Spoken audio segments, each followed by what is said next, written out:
Welcome to my weekly self-important Magic the Gathering show. I'm still making these approximately a week early, as of the recording of this episode, so I'm just kind of messing with my wires. What are you? Okay, you're to my other keyboard. There we go. I'm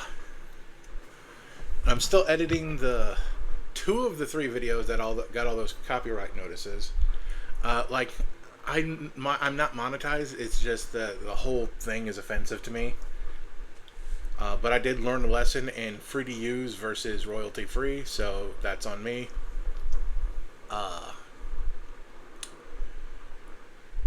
It did let me put in the Hall of the Mountain King on the Earthbending deck, and that made me laugh as I was doing it. I couldn't just erase all of the songs because YouTube was like, there's just too much, even if there was only like one section, so I had to replace them with their royalty free music that I had, you automatically get a license for having a YouTube channel. For In the Hall of the Mountain King, though, I had to put like credit in the description, which I did, of course, because that's how that works. No, that wouldn't have helped with the royalty-free stuff because you have to pay for a one-time license, which isn't a royalty, but that isn't free. It's just royalty-free and blah. Whatever, I learned. And I'm still editing two of them. Well, one of them I don't even think I started when I recorded the last one because it hadn't fully done their copyright investigation or whatever, and they're still processing. So I got started on the other two. But I still have two left because the Earthbending one was a lot easier to go through because I guess there were fewer song instances or whatever. Anyway, we are still on TMNT. Let's see. A couple of weeks ago, we did a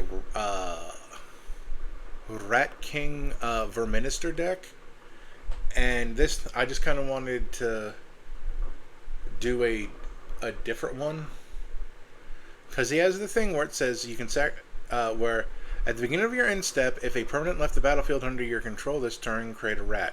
What I noticed about that is that it doesn't say non-token, so if you get rid of a rat, you just replace it with another rat. In fact, when you sacrifice 3 rats by the end of your turn, if you still have the Rat King out, it's technically only 2 rats because you get one of them back. So that's neat.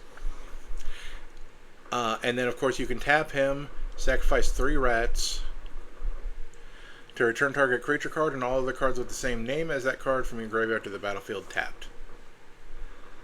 And I was like, oh, you can make an all of the rats deck. Or, I have this by category. Or you can make a Shadowborn Apostle deck. I have 25 because Shadowborn Apostle, you can have any number. And it says sacrifice 6 Shadowborn Apostles, search your library for a demon and put it into the battlefield, then shuffle. You have to pay a black for that. Now, 25 is not divisible by 6, but I thought it was good to have an extra 1.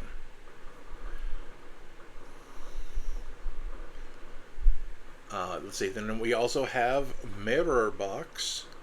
The legend rule doesn't apply to permanency control. That don't matter in this deck. Each legendary creature you control gets +1/+1, so our Rat King's a 2/2. That also will not matter. Each non-token creature you control gets +1/+1 for each other creature you control with the same name. So that's for the Shadowborn Apostles to actually be a threat once we've gotten our demons. I did a web search for 7 demons. I thought that would be good for this deck. I also looked like how many apostles do you want in a Shadowborn Apostle deck because I never made one before. How many demons do you want in a Shadowborn Apostle deck? I've never made one before. And there are like somewhere, and the internet helped me when it said somewhere within this number and like somewhere within this number. And these are the ones that I chose. Razaketh, the Foul-Blooded. He costs 8 if you have to hard cast him. He is an 8/8 with flying and tramples. That is cool. And then you can pay 2 life to sacrifice another creature to tutor. And like we can sacrifice our rats over here or extra Shadowborn Apostles or whatever. And we'll get our rats back. Archfiend of Despair, flying 6/6 for 8. Your opponents can't gain life, may or may not ever matter. At the beginning of each end step, each opponent loses life equal to the life that player lost this turn. So when they attack, like this is making us the problem, so they probably won't attack each other. So I'm not sure if this is actually the one of the best ones, but I do like it.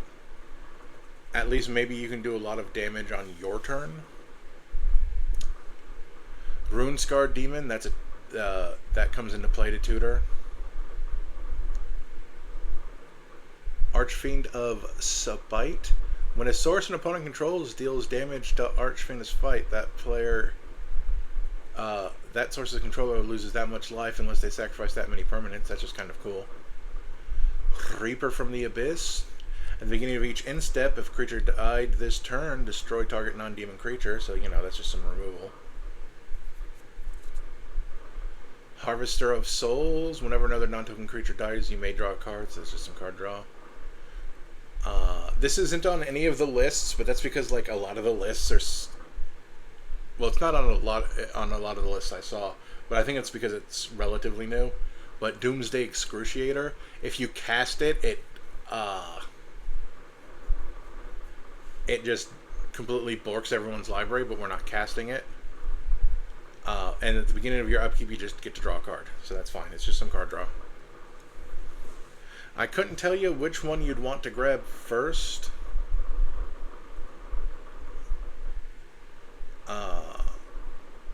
I'd probably grab Archfiend of Spite first on any given day.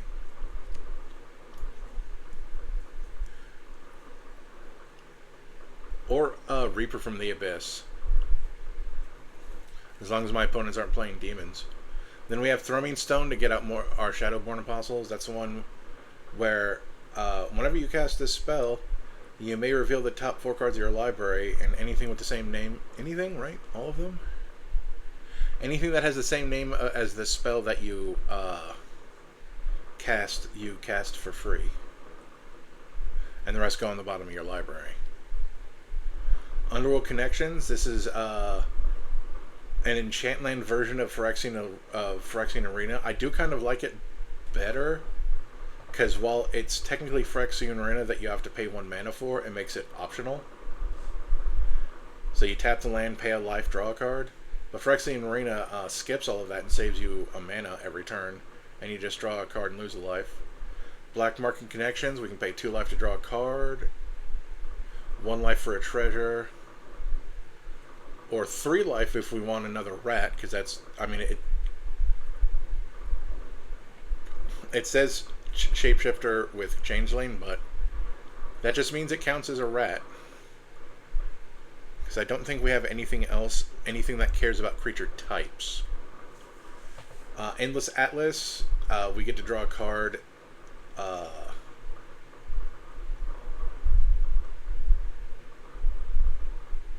If we have 3 or more lands with the same name. Skull Clamp, we can sacrifice our rats for 2 cards. I realize I could have Idol of Oblivion in this deck, because that's the one where it's like Endless Atlas, but well, it also can turn into a creature or something. But you pay 2, tap, draw a card, but only if you've created a token this turn. But I don't think that we're creating that the Verminister, it actually makes enough tokens for that, like reliably. Then we have our land. So we have the Big Apple at 3 a.m. It makes rats really expensively, and I thought that was funny. Cabal Coffers for more mana based on swamps. Cabal Stronghold for more mana based on basic swamps. Deserted Temple to untap lands. You know, so we can untap either these 2 Cabal lands or the Big Apple or one of the later ones. Like Nithok's Shrine to Nyx gives us black mana equal to Devotion to Black. A selection of swamps. Urborg to make everything a swamp.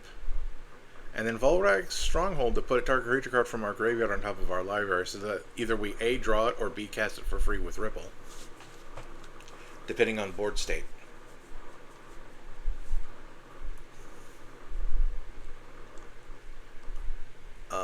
Lightning Greaves, Swiftfoot Boot, and Mithril Coat to protect the Rat King should we draw any of these 3 cards.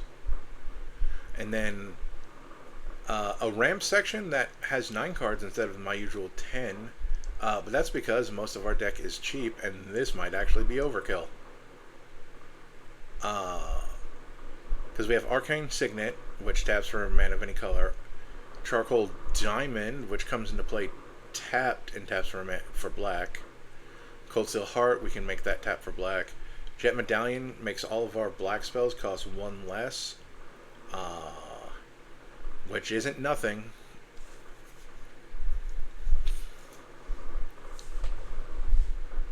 Then we have Mind Stone that we can always sacrifice to draw a card.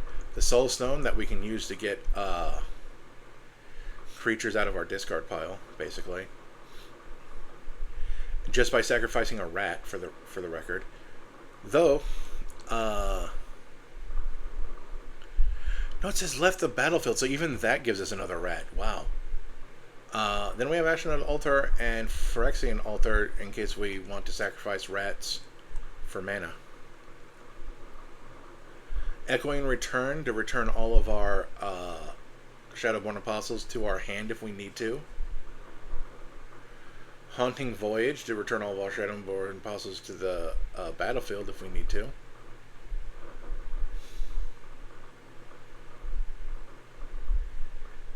And then Bloodline Bidding, which is Haunting Voyage, except it has Convoke instead of Foretell. And then, oh wow, I don't have a Mass Disruption section. I just have this really weak removal section.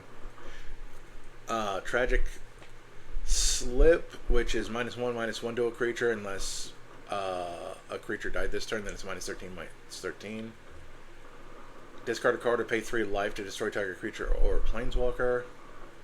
Go for the Throat, non-artifact creature. Heartless Act, creature with no counters on it. Infernal Grasp, any creature but we lose 2 life.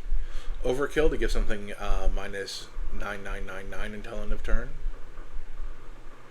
Baleful Mastery, that's the 2 mana exile target creature or planeswalker, and our opponent and an opponent gets to draw a card.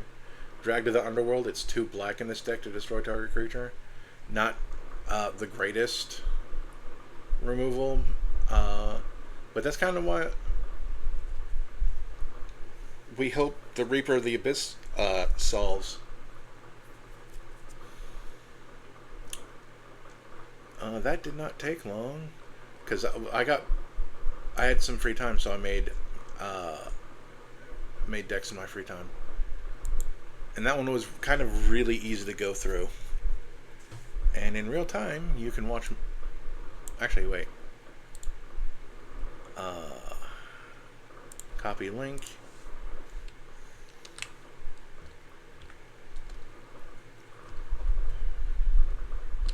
Rat King Verminister. Can we talk for a second that Verminister is just a great word? Like, I think it's kind of clever.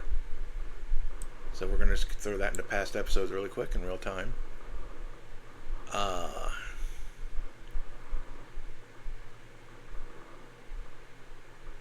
Okay, we'll do this one next. Copy link. Because I put the links in a document so I can just paste them into the video descriptions when I go to make the videos. Or go to post the videos. So this is... Oh, really? Huh. It auto-copied it. So this is when I was building this deck, it started off as a Casey Jones deck, but then I decided to put Casey and Raph in the command zone, so it became a Casey Jones and Raphael deck. But then I wanted to put more cards in it, and I think this, like the Verminister deck, obviously used cards out of TMNT, but I think this one is 100% within the TMNT universe. So there are a lot of flaws in this deck, but it's like a weird mono deck garbage precon. So Casey and Raph Hotheads. It's one of the tag team cards I don't like because it has up to 2 effects, but one of those is political because you can give one to yourself. You give one to yourself and optionally give one to another, or you just give one to someone else and not give anything to yourself.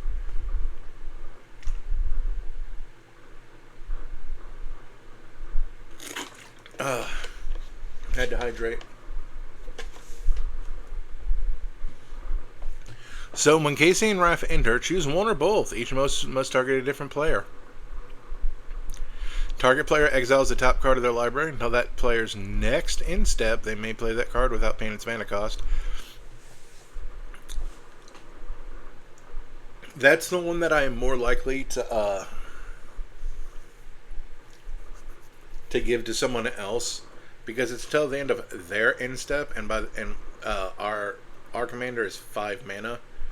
So and our next end step is the next one that's coming up. And then target player creates 2 treasure tokens. That's the one I'm more likely to give myself. Unless I'm waiting like several turns after turn 5 to play Casey and Raph. Or I've drawn all of my ramp or something ridiculous. Not happening.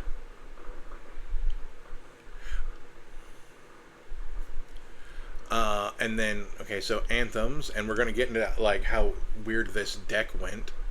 We have Chrome Dome, Robot Ninja version of Shredder.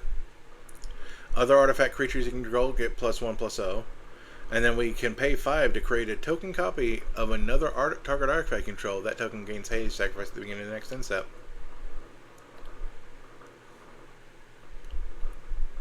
Raph's Bravado. During your turn, attacking creatures get +1/+0. That's cool. Wingnut, Bat on the Belfry. Has Alliance. Whenever another creature you control enters, Wingnut gains your choice of Flying, Menace, or Haste until end of turn.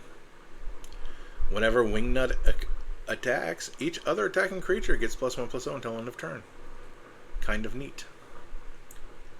And then this isn't from the actual set, but I concluded the secret layers as being allowed. Actually, yep, SLD. So anger is just the creature itself has haste, but if it's in your graveyard and you control a mountain, all of your creatures have haste. Raphael, the Night Watcher, has sneak, and as a reminder, when you sneak something out, you have to return a unblocked attacking creature you control, but only during the declare blockers step, and they enter attacked and attacking. And then attacking creatures control have double strike. Krang, Utrum Warlord, flying, trample, indestructible haste. It costs 9 for a 9/9. Other artifact creatures you control have flying, trample, indestructible, and haste. I wonder how many artifact creatures we have. Hint, I don't think that many. It's just kind of a silly side thing in this deck that I think is very much like a bad precon. Mondo Gecko Esquire. This is actually that one elemental lizard with partner from the commander product. Whenever a commander you control deals combat damage to an opponent, it deals that much damage to each other opponent. Raphael Tough Turtle. Whenever another creature you control enters, it deals 1 damage to target opponent. Slash is just better Raphael in this category. Whenever another creature you control enters / deals 2 damage to each opponent, and then it brings a 2/2 with it.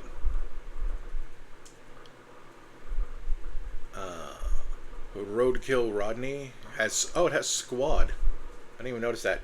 So as you cast it, which is its 2-mana 2/1, you can pay 3 any number of times to get an additional one of these. When they have Death Touch. Whenever this creature deals combat damage to a player, we get a mutagen token. Which are those tokens that, as a sorcery, we can pay 1 and tap, sacrifice, and put a +1/+1 counter on something. Then we have the Ooze. Whenever a creature you control with a +1/+1 counter on it leaves the battlefield, create a mutagen token for each +1/+1 counter on it. Exile target card from a graveyard. A graveyard, create a mutagen token. Arcade Cabinet. When this artifact enters, put a +1/+1 counter on each up to 4 target creatures. Sacrifice a token, double the number of counters on target creature. Turtle Van, whenever this vehicle attacks, put a +1/+1 counter on target creature that crewed it this turn. If that creature is a mutant, ninja, or turtle, double the number of +1/+1 counters on it, and that's crew 1. Casey Jones, Back Alley Brute. Whenever Casey Jones attacks, put a +1/+1 counter on target attacking creature. Whenever you put 1 or more +1/+1 counters on a creature you control, Casey Jones deals that much damage to target opponent. Raphael the Muscle. Double all damage that creatures you control with counters on them would deal. Like, obviously... and then when he enters, we get a mutagen token. Obviously, the person I picked as the commander is not the best commander for this deck, just looking at the legends we have. But it's the one I chose.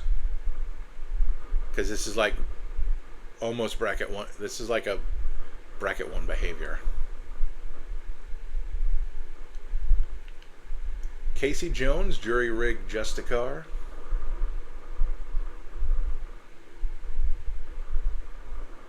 Justiciar.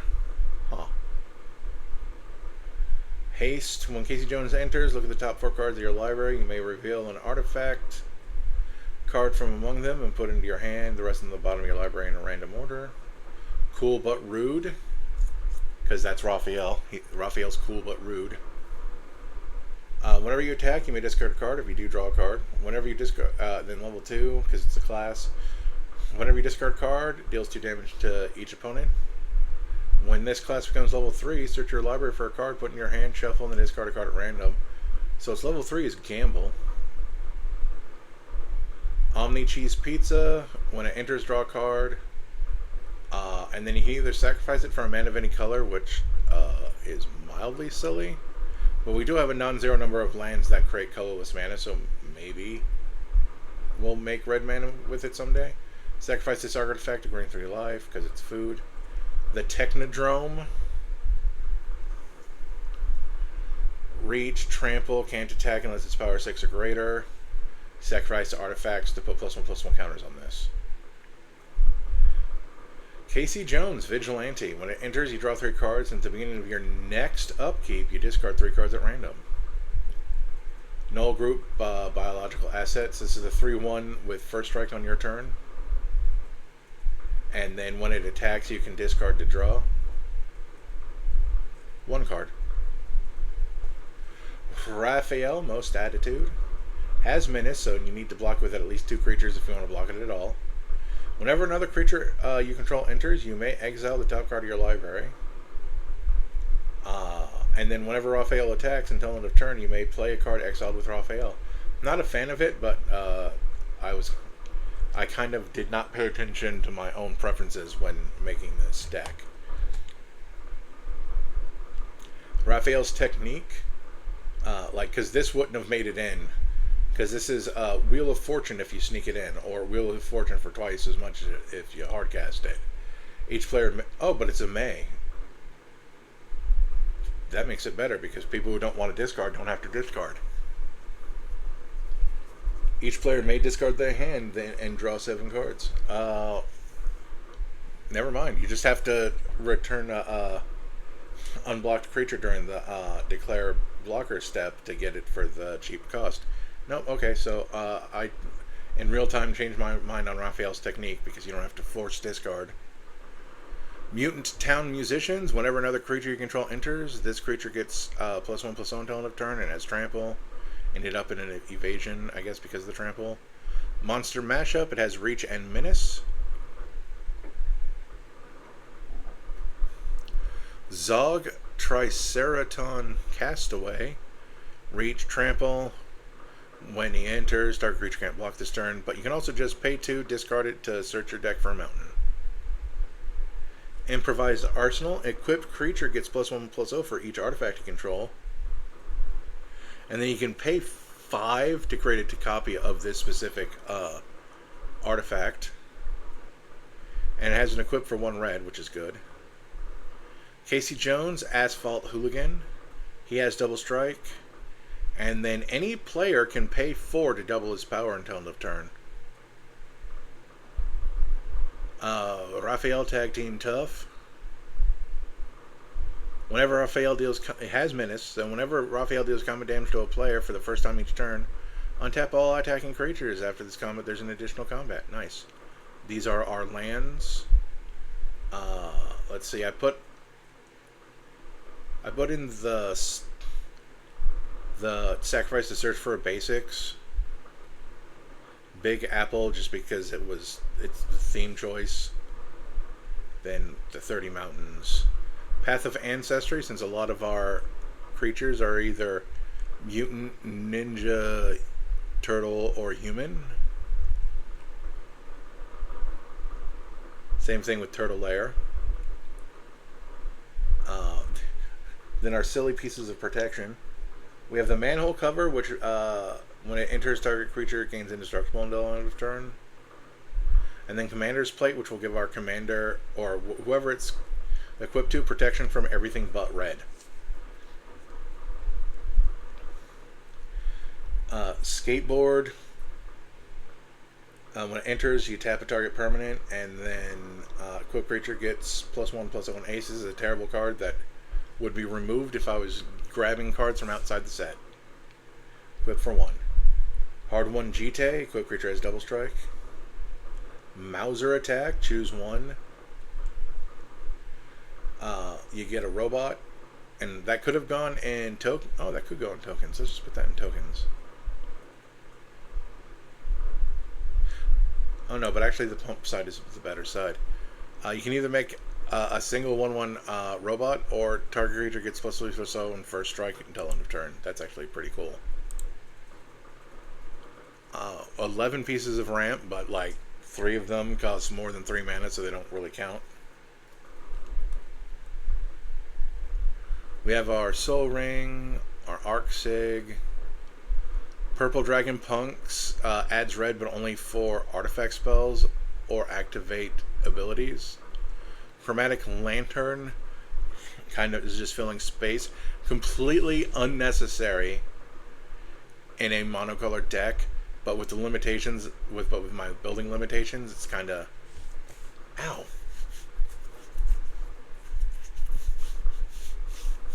Went to scratch my arm and stabbed myself with one of my own fingers. But if we were to look at the cards that were in this set that could go in this deck, we were running down. Exploding Barrel. It taps for a mana of any color and accumulates pressure, and then you can sacrifice it to deal 20 damage to target creature. Its base cost for the sacrifice is 8. But it costs 1 less for each pressure counter on it. Sword of Hearth and Home. Equipped creature gets +2/+2 and protection from green and white. Whenever equipped creature deals combat damage to a player, exile up to 1 target creature you own. Then search your library for a basic land card, and then they both go onto the battlefield. So that's sweet.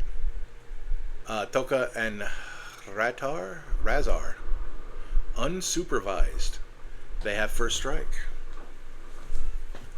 Whenever another non-token creature you control leaves the battlefield, so it can die or be exiled,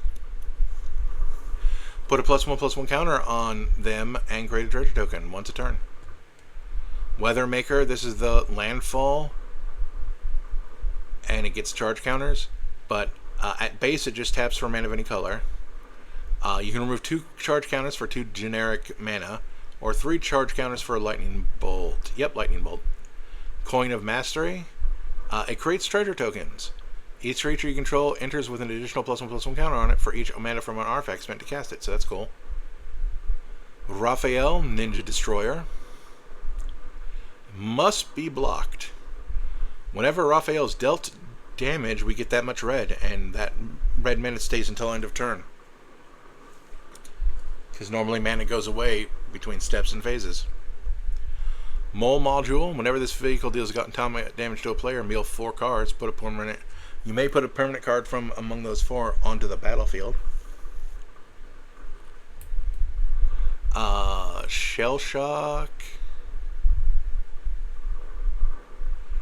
Deals X damage to one creature that up to one creature for each opponent. Manhole Missile is bad lightning bolt, but it's like Fire Prophecy or something, where you can put a card on the bottom of your deck and to draw a card. Ticked Off, target creature gets double strike. Raph's Jite, this is Umezawa's Jite, so this is like the most expensive card in the deck, probably. Special move, we can either destroy an artifact or put 2/++1 counters on an attacking or blocking creature, or do a punch. Target creature you control deals damage equal to its power to any other target, then sacrifice it. Oh, that's a fling, but we get 2 of these for 3 mana. Spicy Oatmeal Pizza. When it enters, it deals 4 damage to something and then 3 damage to us, but we can also pay 2 to sacrifice it to gain 3 life, which is hilarious. Bot Bashing Time, 6 damage to a creature, exiles it instead of killing it. Hench Bots. When it enters, we exile a tapped creature an opponent controls until this leaves.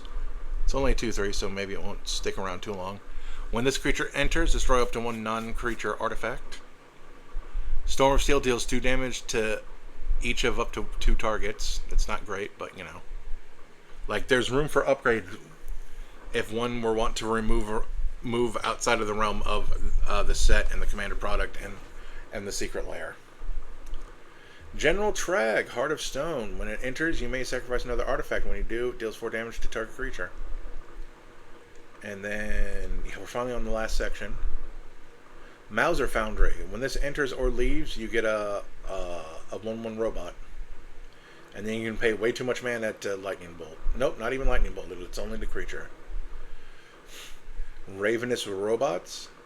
Whenever you cast an artifact spell, you get a robot. And then you can give your creature tokens haste until end of turn.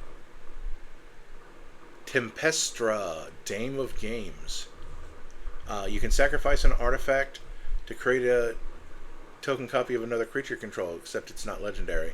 But it's sacrificed at the beginning of the next end step, so that's neat. Big Mother Mauser. It enters with 2/+1/+1 counters on it, and when it attacks, you double the number of +1/+1 counters on it. When it dies, specifically dies, we get a number of 1/1 artifact, robot artifact creatures equal to the +1/+1 counters that it had. And then the Turtle Blimp. When this vehicle enters, we get a red mutant. So there's like a bunch of different mildly competing things going on. But I kind of just built it just to have like this mono red, all of this stuff in TMNT in it. I don't feel like trying to upgrade it right now because I don't know what direction I would go in. But I feel like this is something someone else could mess with and be like, hey, look what I did with your deck. The first thing I did was change the commander to literally anything else in the deck. And then I took out all of the artifact stuff. Or whatever direction you went in.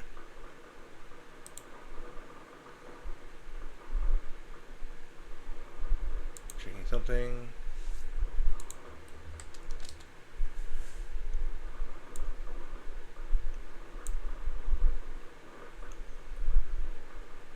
And then I think that leads into that one just fine. Copy that link.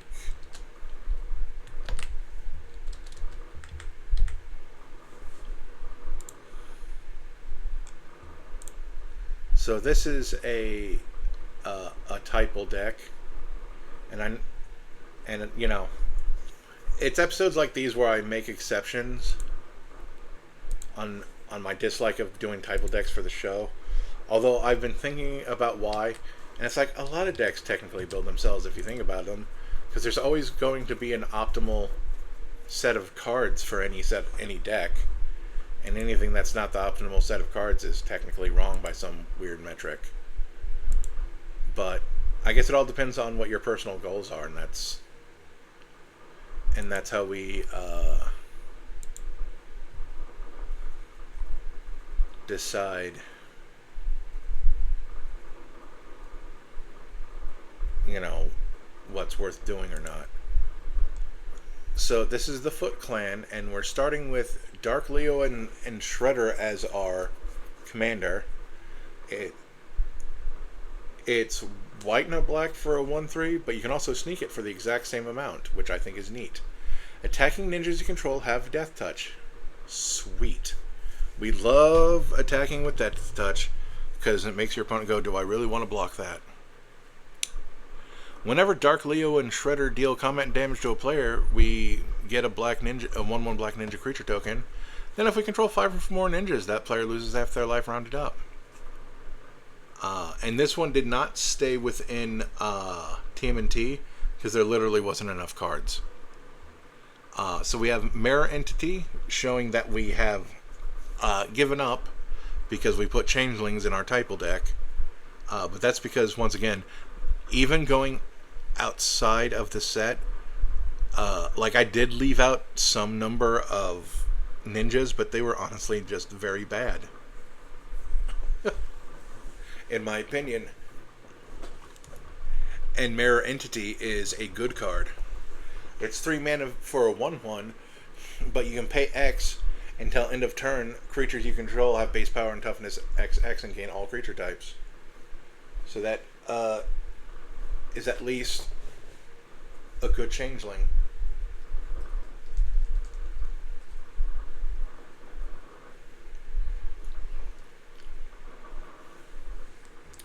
Then we have Throat Seeker.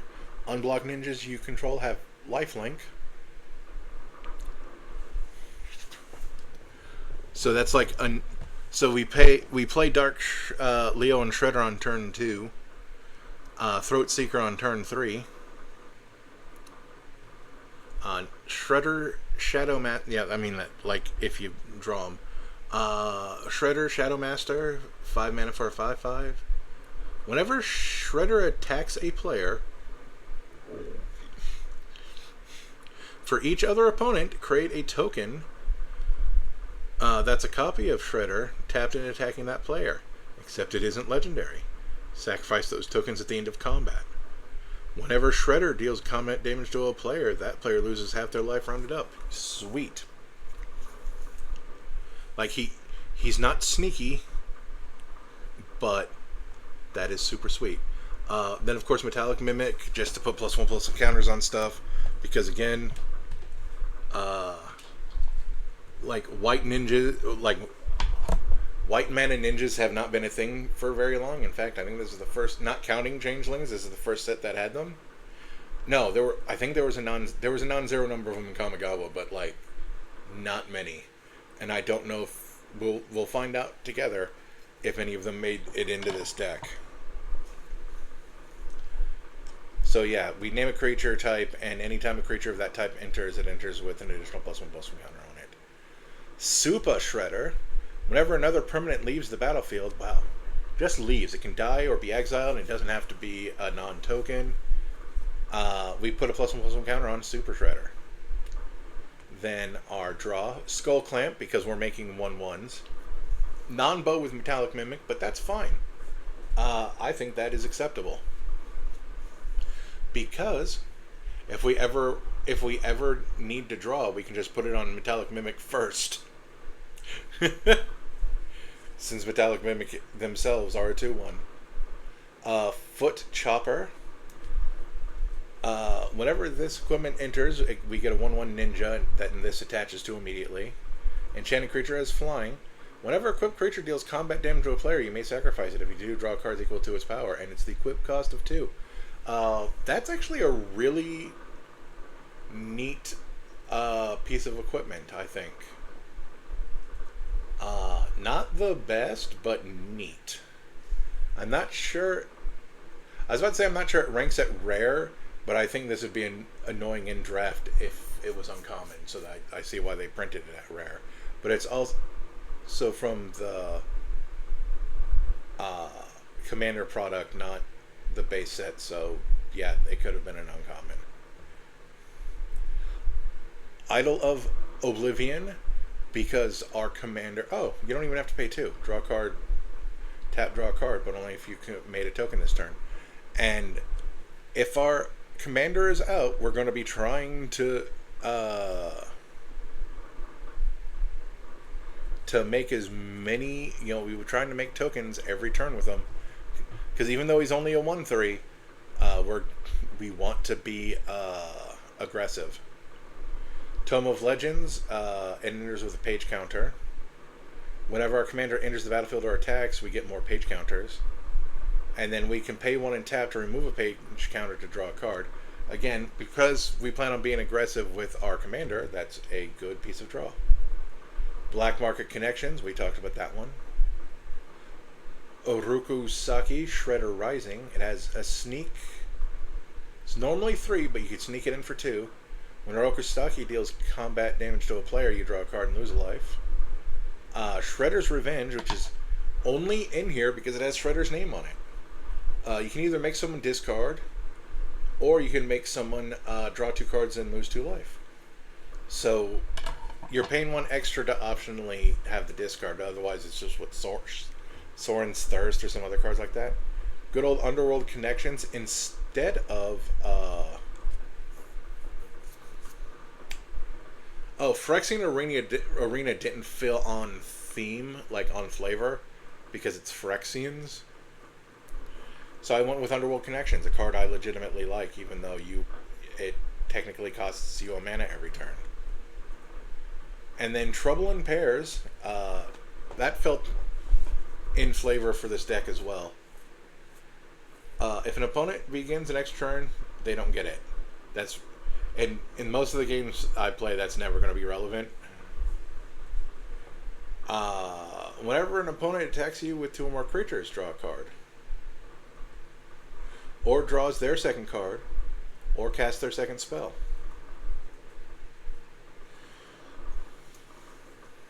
That was a game changer for a while, but then I think it got ungame changered. Then we have Changeling, Outcast, and Tormented Soul, so that if we get them on turn... If we draw either of them on turn 1, and presuming we have the correct mana because we mulligan correctly, we can Dark Leo and Shredder turn 2 and get a ninja.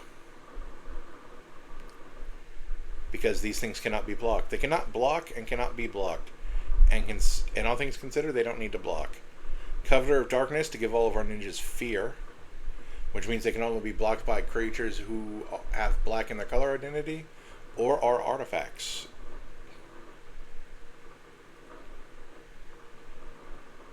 Grave Robbing, the only type of theft that I tolerate. It costs 4, but you can sneak it in for, looks like 5. First strike. Whenever Shark Shredder deals combat damage to a player, put up to 1 target creature from that player's graveyard into the battlefield under your control. It enters tapped and attacking that player. That is funny, because since it's first strike, I think that's how that makes that allowed to work. I don't know. You'd have to talk to someone who knows more to see if... Well, maybe the next one would still get to go. I have no idea. This one steals... This one does the same thing, except it doesn't enter attack and tapping. And also, you can regenerate ink eyes. There, there's an invert universe. Oh, that's a sweet version. What is that? BLC? I don't know what that is. But we could have the Splinter version, but this is the Foot Clan, so that's why we're not using it. Sorry, I'm just now. Yeah, sorry, I was obsessing over the different versions of Ink Eyes for way too long. What is Bleachbone Verge? Okay, yeah, this is just a standard set of stuff for Orzhov lands. Life Gain, Exquisite Blood. We do not have the combo in this deck. We just have this half. When an opponent loses life, you gain that much life, just to be rude. If our commander's effect triggers and they lose half their life, we gain that much. Foot Ninja, not a good card, but because it's literally Foot Clan ninjas on it, it made it into the deck. We put bad card in deck because flavor. When it enters, we gain 3 life. It normally costs 6 for a 5/5, but we can sneak it in for 4.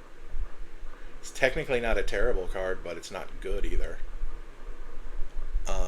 Okay, we're gonna kind of snake things really quick since Mass Disruption and Removal are next to each other, and I actually have a full complement of each.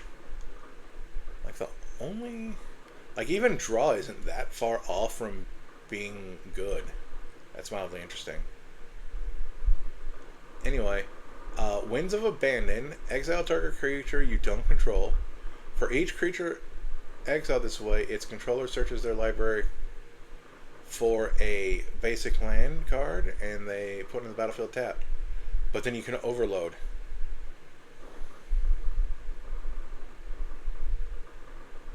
So you can exile all creatures you don't control, and they all turn into lands. So Winds of Abandon at base is a terrible path to exile. Other than that extra mana means that it's redirect proof. At least it can't come back onto you.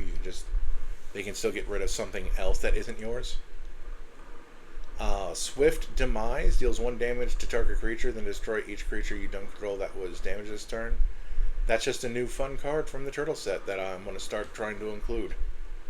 Crippling Fear, because we're playing Typal. Choose a creature type. Everything that isn't that type gets -3/-3 until end of turn. Kindred Dominance. Destroy everything that isn't of a specific creature type.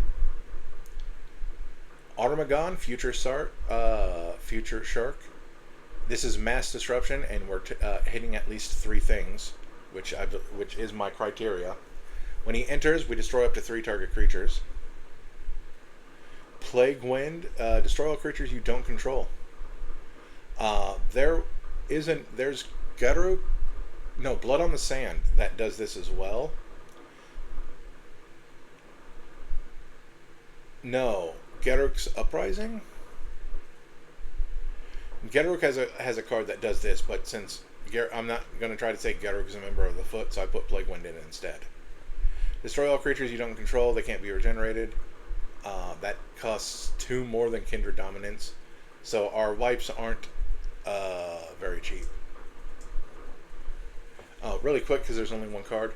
It's a Sacrifice Outlet. Not that this deck needs it for any reason, but it's just because it's Shredder's Armor that's not very good, other than the fact that its equip cost is Sacrifice a non-land permanent. It's once a turn, so it's not an outlet, really. But it is something you can do once a turn, for what it's worth. And there was literally no other place for that to go. I mean, I guess I could put it into protection, but +2/+1 isn't really protecting much. So 12 pieces of removal for whatever it's worth. We'll start at the expensive end. Throat Slitter. It normally costs 5, but you can ninjutsu, which is the more broken version of Sneak, because you can do it at any point during the combat step. You can ninjutsu it for 3. Whenever Throat Slitter deals combat damage to a player, destroy target non-black creature that player controls. Shredder Unrelenting. It normally costs 5, but you can sneak it in for 4. 6/4 with Death Touch.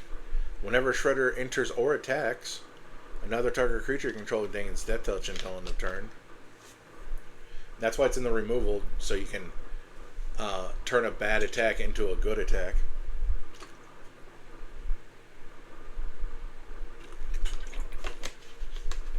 If your opponent thought that we're going to have a wall block something small just out of spite. Utter End, you have to pay 4, but it exiles non-land permanent. Turncoat Kunoichi, it exiles something, but returns it later. It returns it when this thing leaves the battlefield, but if you sneak it in, it exiles it permanently. And it's a creature only. Shredder's Technique, destroy target creature or enchantment. If an enchantment was destroyed this way, you lose 2 life.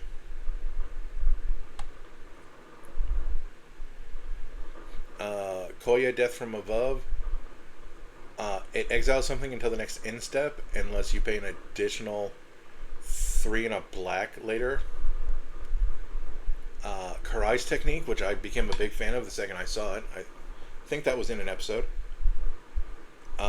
You can choose one or both. You can give a creature +3/+3, or a creature -3/-3, or you can do both of those things to different creatures.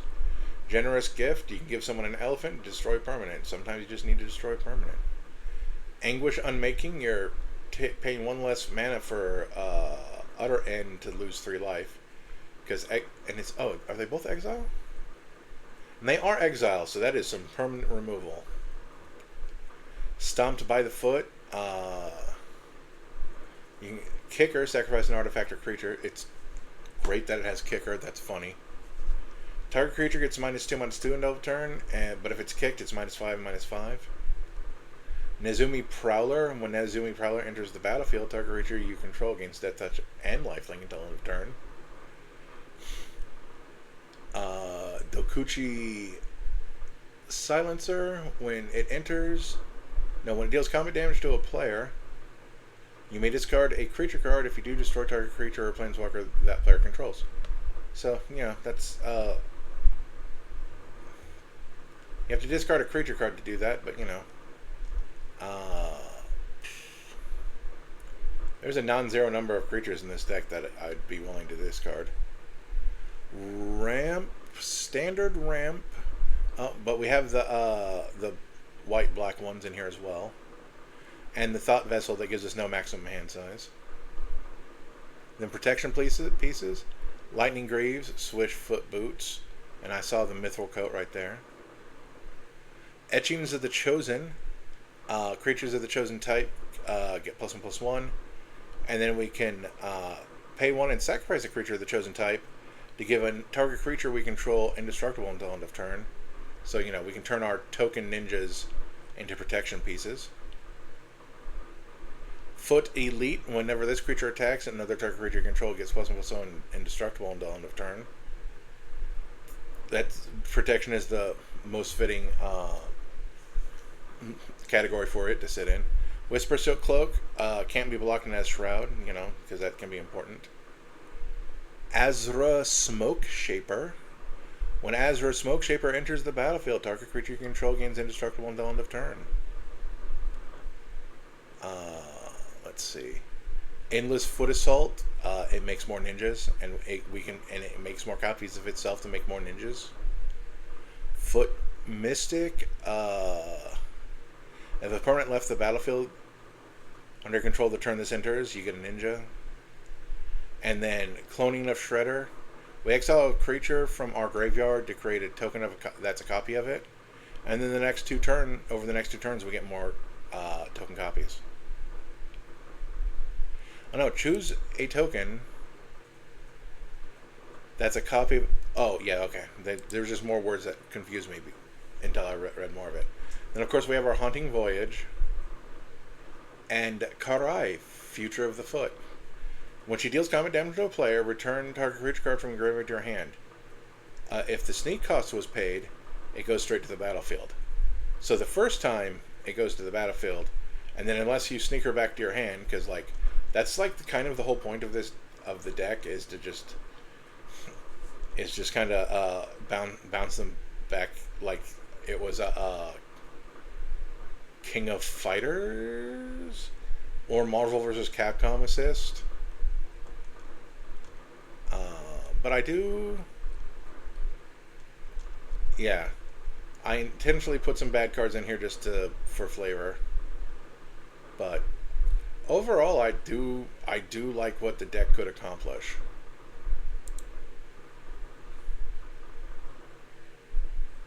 Did I remember? Yes. Okay.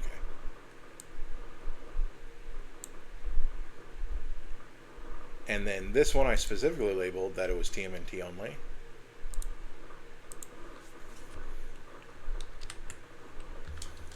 Because this was just to keep some heavy precon energy. Because like, what time are we on? Okay, so it's only been an hour. Because this one, I think we could, now that we covered almost everything,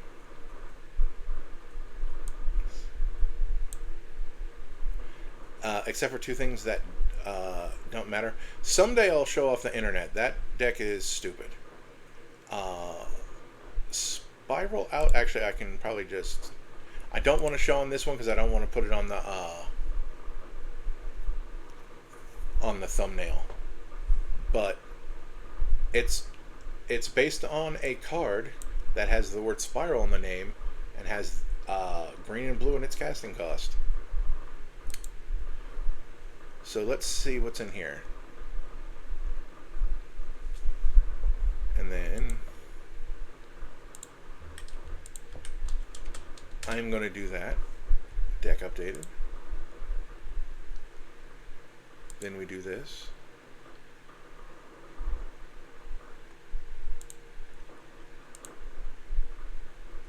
There we go.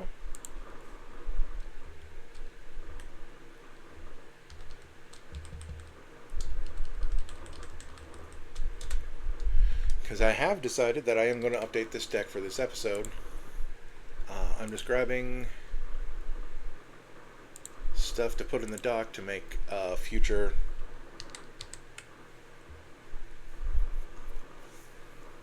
video uploading easier. So we have Splinter, the Radical Rat. Well, it doesn't say the in it, but he's one white or black and another white or black for a 2/4 mutant ninja rat. If an ability of a ninja creature you control triggers, that ability triggers an additional time. And then you can pay 1 and a blue, and that's why it's Esper. Since it's white, blue, black. Target ninja can't be blocked this turn. Nice to have that. Geek burp. There we go. Just had to scratch some itches.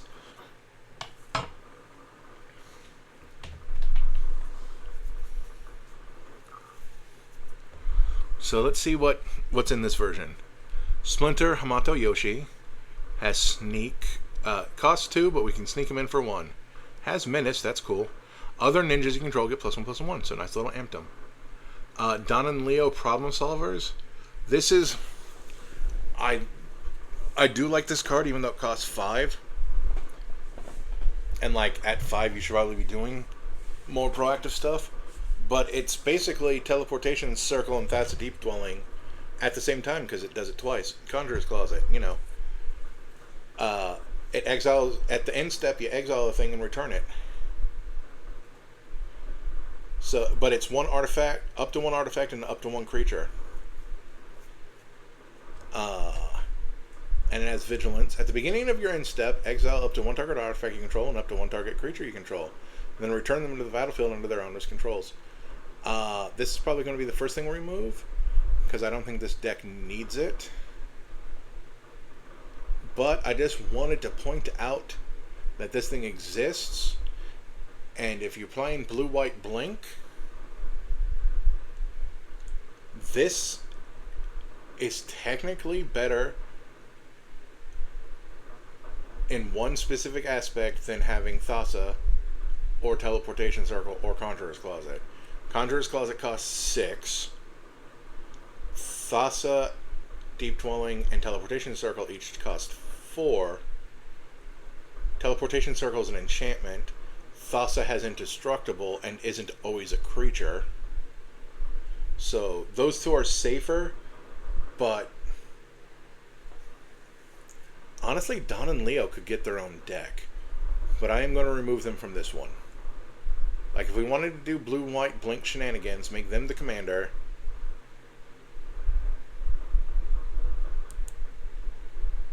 That might be a thing that happens this episode.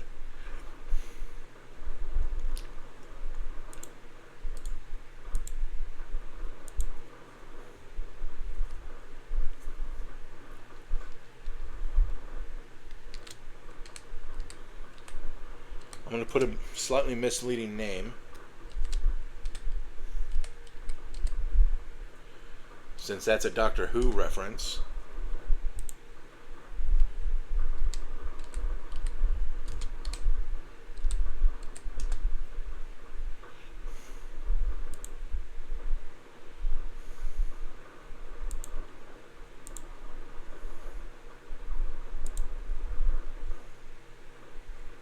And then we'll come back to that later.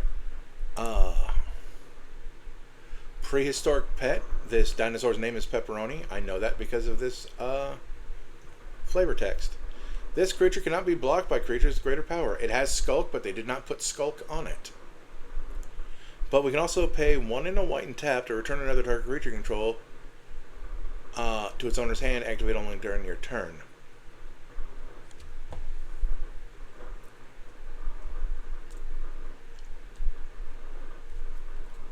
I'm thinking. No. Shredder Shadow Master, still good.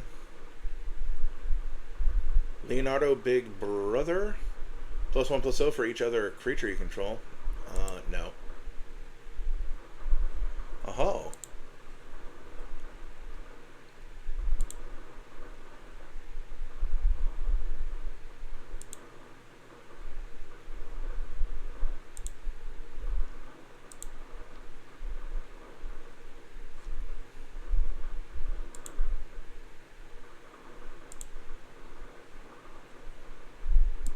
Okay, so Architect is having an issue.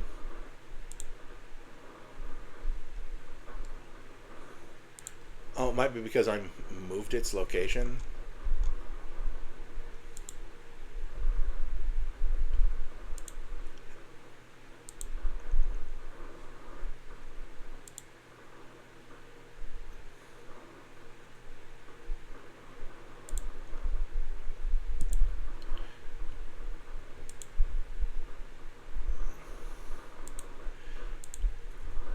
It says my signature has expired,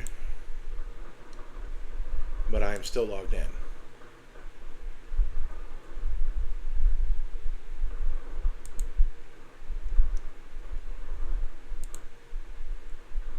There we go, Jesus. Okay, let's see what's in encounters. When Splinter and Leo enter, choose one or both. Each motion must target a different player. Someone gets a mutant. Put a +1/+1 counter on each other creature target player controls.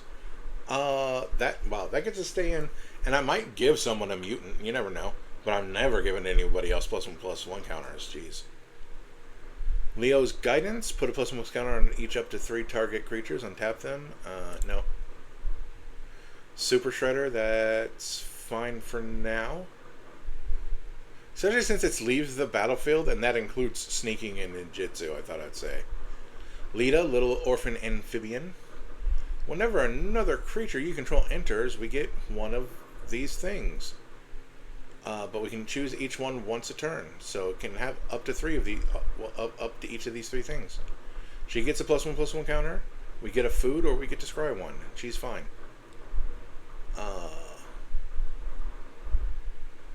Whenever we gain, has lifelink, and whenever we gain life, this thing gets a +1/+1 counter. That's fine for now. I want to minimize the amount of things I remove. If that makes sense. Like maybe a 10 cards in, 10 cards out situation, but we've already removed 4. So it's as many as we feel like it. I like Foot Chopper still, but I don't know if we're making enough tokens in this deck. We'll see. Omni Cheese Pizza. We read that. That definitely goes away. Donatello's Science Lesson. Tap up to target creatures. Put up to 2 target player. Up to 2 target players to draw a card. No. Donatello's Technique.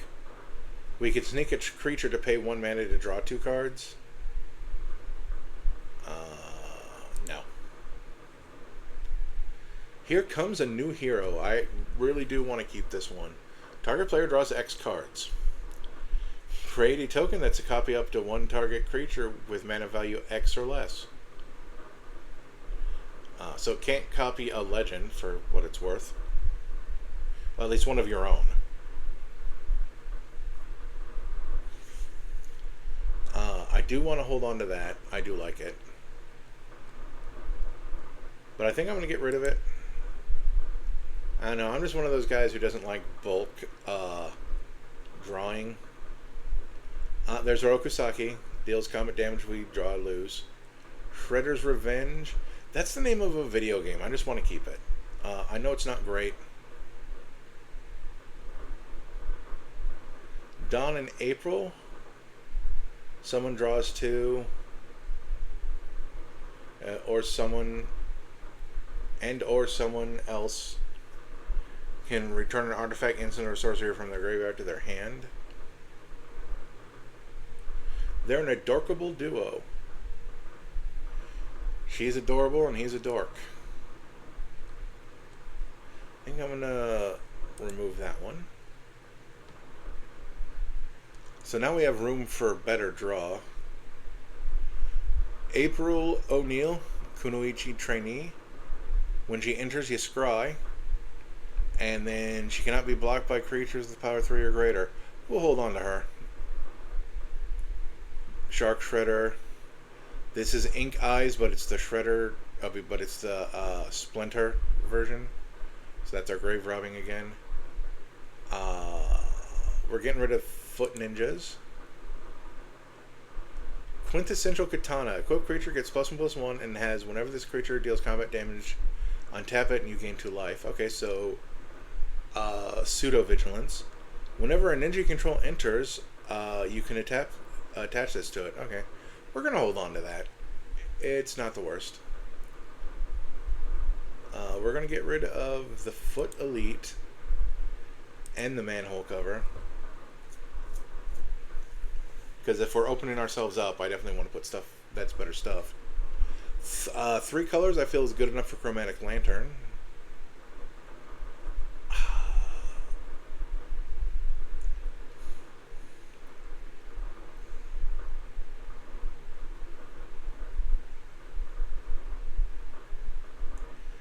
Exploding Barrels aren't very ninja, neither is the Weathermaker.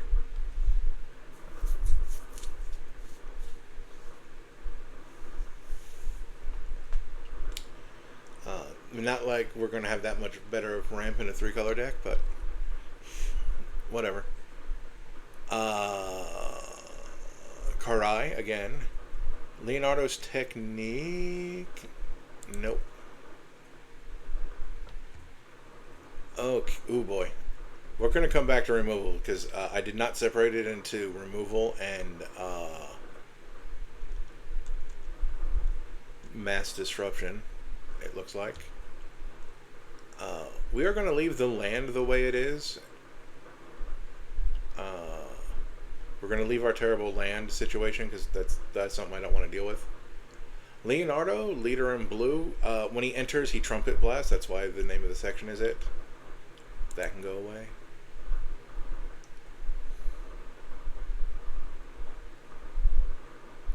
So Splinter's Technique is Sneak Demonic Tutor. That, hilariously enough, didn't make it into the foot deck unless I missed it. Eh. And which one's this one? Oh, Higure the Still Wind with this VHS thing. Let's go over here so we can read what it does. So it costs 5, but it has ninjutsu for 4. Whenever Higure deals combat damage to a player, you may search your library for a ninja, reveal it, put it in your hand, then shuffle. And then you can also pay 2 to have target ninja creature can't be blocked this turn. That's really good in a creature I forget exists. Because we can search our deck for additional ninjas. We're going to hit this. We have 20 creatures, so we do want more creatures. We want more draw cards. Oh, we need to go over our removal really quick.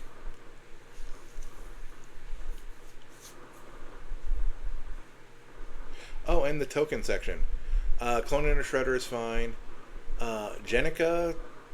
No. She can plane cycle, and she brings a mutant with her. Wooden Cane, when this equipment enters, we get a mutant, and it's not good.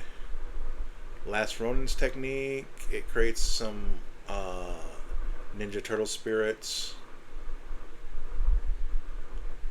No. Foot Mystic, no. Endless Foot Assault, yes, because it's hilarious. Splinter the Mentor. Whenever Splinter or another non-token creature you control leaves the battlefield, you get a mutagen token. Yes, since we're doing a lot of sneaking and ultimately ninjutsu. And then Leo and Dark Shredder to give our ninjas Death Touch when they attack. When Donatello enters, tap up to other creatures, and then stun them. Shredder Unrelenting. Enters or attacks, something else gets Death Touch. Grounded for life. We're going to be putting in better removal. Return the sewers. Anchovy and Banana Pizza destroys target creature, hilariously enough. Kunoichi Turncoat, I think we can do better. Because we don't have just white and black, but we also can have blue ninjas in here. Swift Demise gets to stay. Splinter Aging Champion. It destroys a tapped creature when it enters, but I'm going to... Shredder's Technique. We won't need that once we open up our deck. Retro Mutation turns something into a 0/1 turtle with no abilities.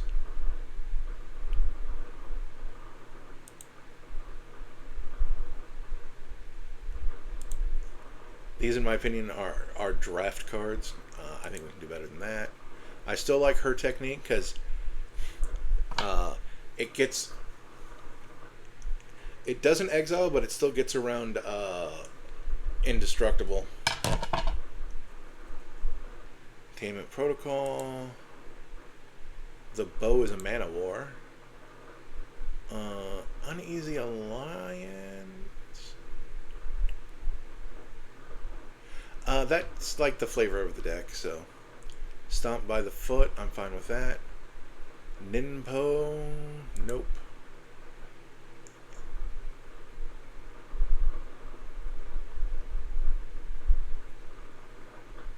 Oh, that's a can't attacker block, never mind. I was thinking of Dimensional Exile's effect. There we go.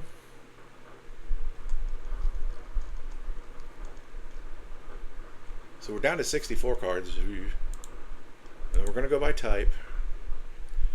We want like 10 more creatures. Changing how I'm sitting again. So we're going to go minus set TMNT. Oh wait, I don't need to do it like this because we're minusing set nut. Minus set TMC T Ninja.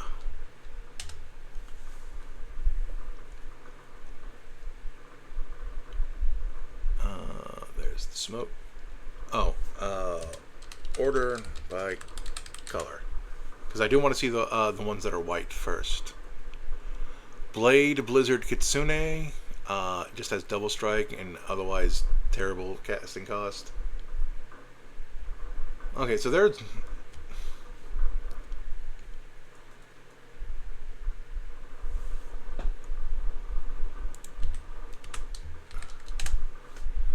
There we go. So outside of the Teenage Mutant Ninja Turtles product, there was a grand total of 1 mono white ninja.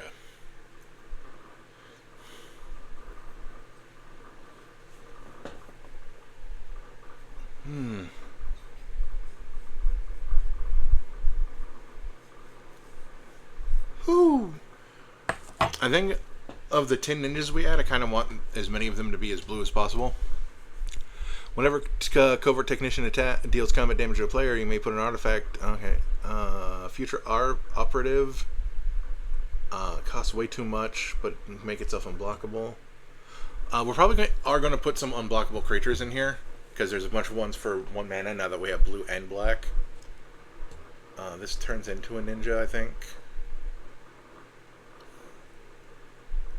Whenever Misplaced Shinobi deals combat damage to a player, you may return. You may Mana War. Okay.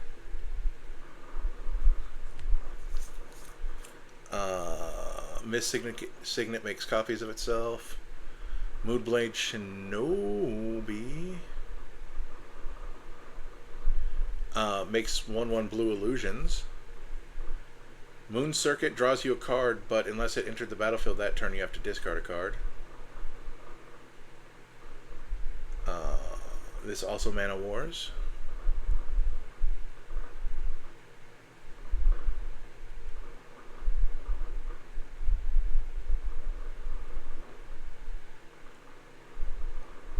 This one can only get rid of a creature the defending player controlled.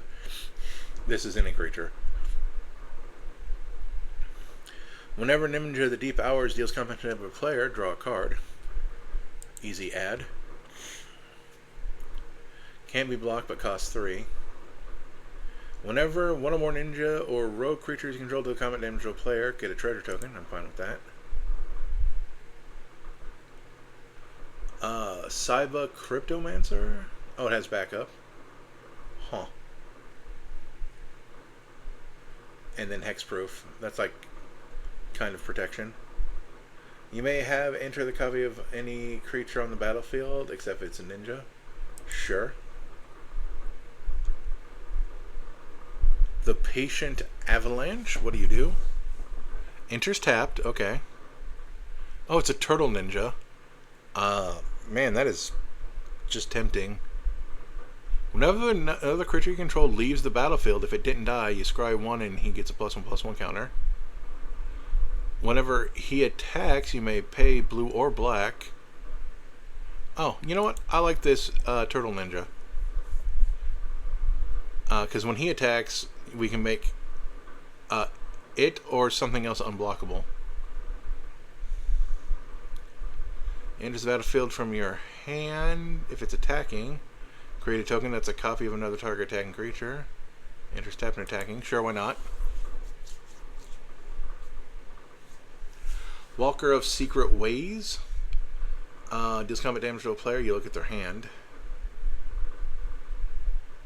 Then we can return a ninja to our hand. Gains indestructible. Exile a card from their hand.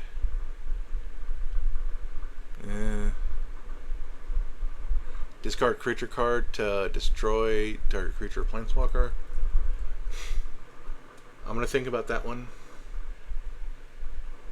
Like, I know it made it into the other deck, but we had fewer options on that deck. Lifelink, Orochi Soul, Reaver. This manifests at the top of their library, which is like stealing and milling at the same time, and I don't like that. Discard. Oh, another thing gains Death Touch. This steal stuff.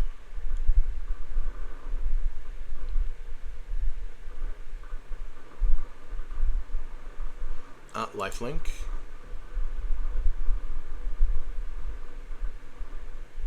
Destroy a non-black creature. Yeah, that's fine. And we don't have to discard or anything. Fallen Shinobi. Whenever Fallen Shinobi deals combat damage to a player, that player... Nope. Okay.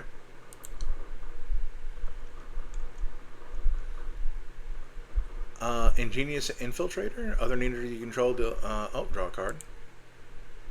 The Silent Spider has a lot of words that I'm not a fan of reading. Searcher in the Dark. Nope, we don't want to mill. Oh, Satoru the Infiltrator. And one more other in there.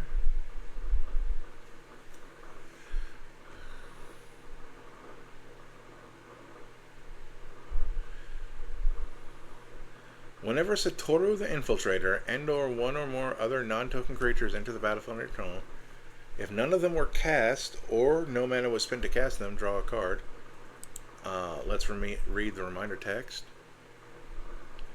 This says put. So while we probably won't get it for Satoru, we can get it for other stuff. We're not playing this Satoru because all of our stuff is already going to have ninjutsu. This makes ninjutsu cost less. Whenever Silent Blade Oni deals combat damage to a player, nope, look at their hand. And I believe this is a game changer no matter what. It's not a game changer anymore. Well, she's in the 99, so that makes her much less of a threat. Oh, it's because the kind of she's not a game changer because they don't need to make it official. They're like, if she's in the command zone, people will know what's going on. But she's hidden in the deck and may never be drawn.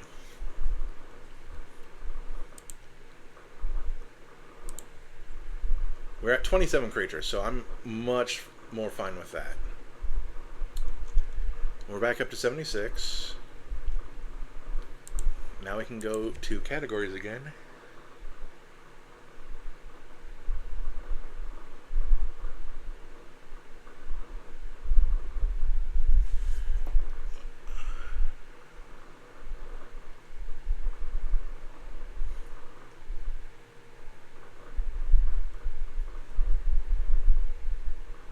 Sorry about that, I just had to go silent. Ugh.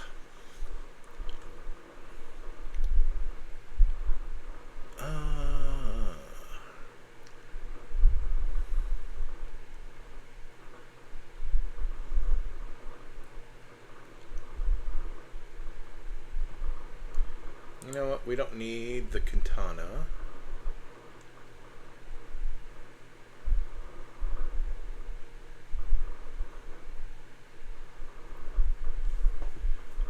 We'll keep that tutor because it only searches for ninjas.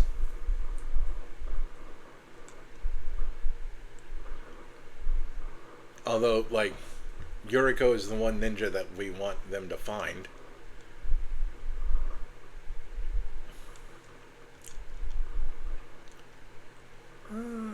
Okay, so now we want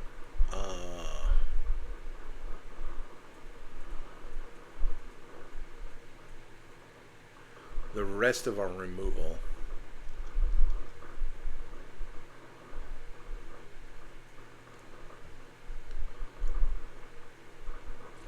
I'm not going to put in my tiny protection package into this one. The one that's only 3 cards and probably isn't even worth putting in decks, but unless you mulligan aggressively for them, which seems silly. But we're going to go T. Instant.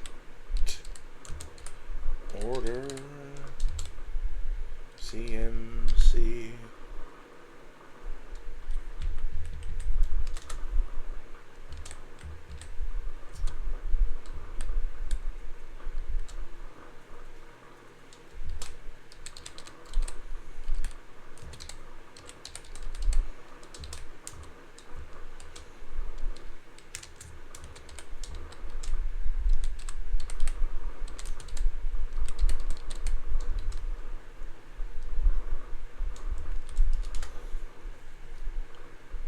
know, just get a bunch of cheap removal.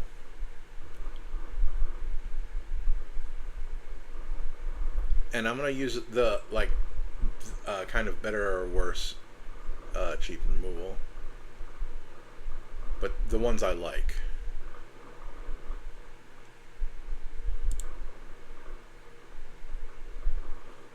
Path to Exile.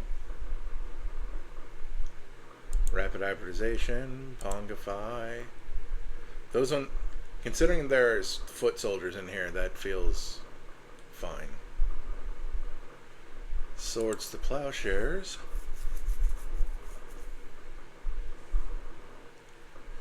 Unwanted Remake. Way too good considering. Flavor-wise, I mean.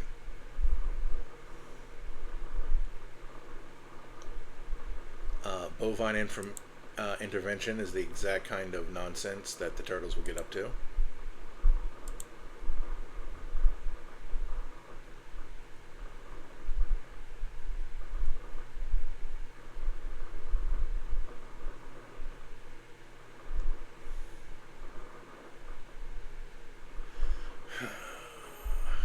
Go for the Throat, Heartless Act.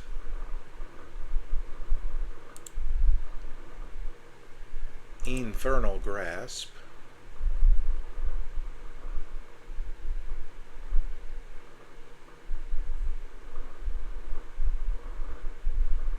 Parting Gust. Reality Shift. Exile target creature. Its controller manifests the top card of the library.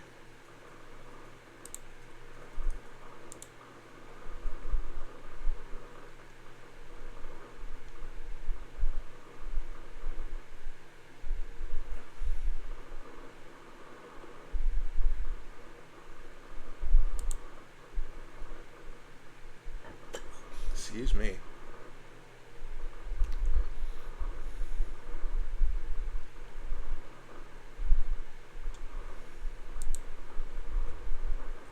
How many pieces of removal? That puts me at 17 pieces of removal.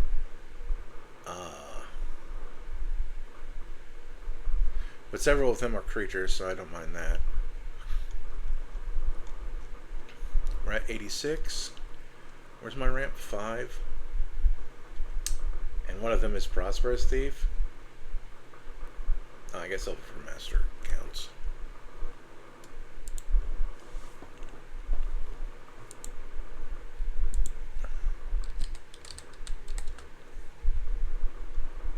Azori Signet, Demir Signet, Orzhov Signet.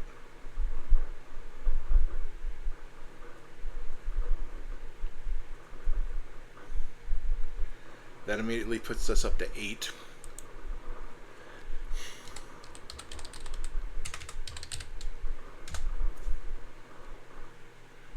And then the damaging talismans. That puts us up to 11, but considering what the other ones are, I'm fine with that.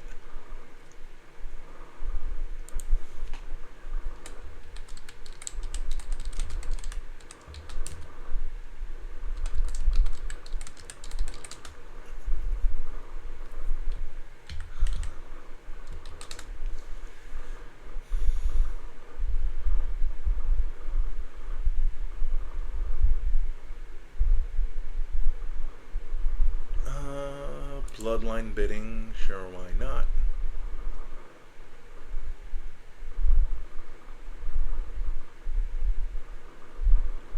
Cover of Darkness, Crippling Fear,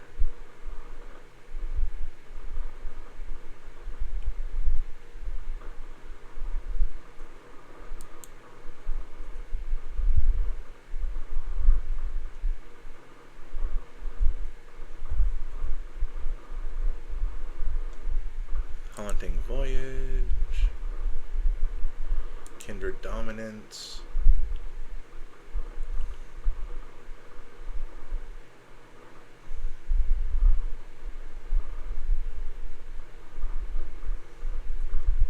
I'm ignoring Discovery and Boon for the record.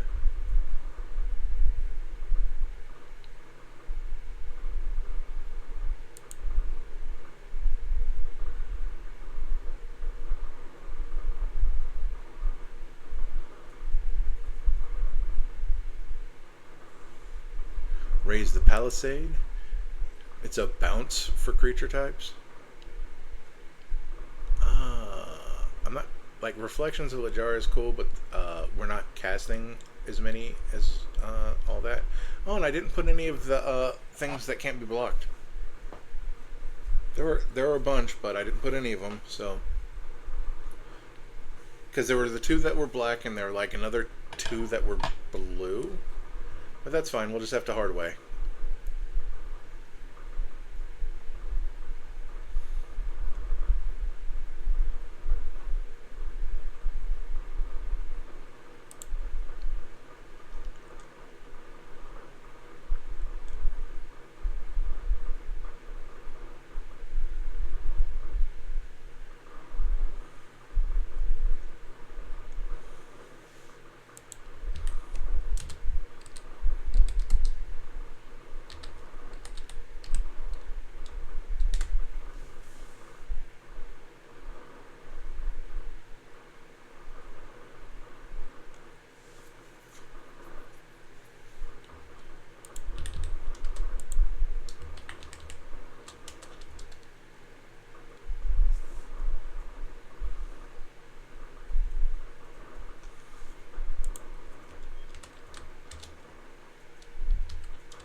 Imprison on the Moon is a great piece of removal for commanders, but it is so mean. I wouldn't use it in commander, but I would use it in 1v1. It's so messed up. Oh, 2 more.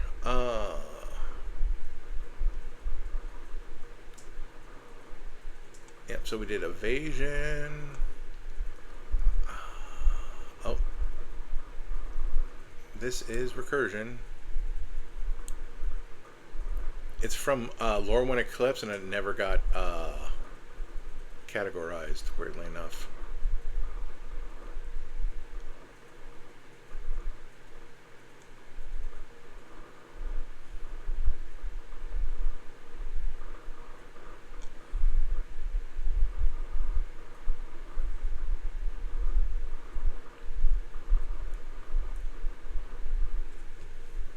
Okay, so now I'm focusing on like a couple more pieces of card draw because I'm happy with everything else.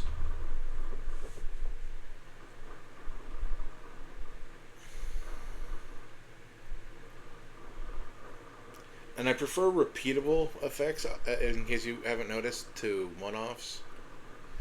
Endless Atlas ain't gonna work here because we're throwing 3 colors, so there's no guarantee.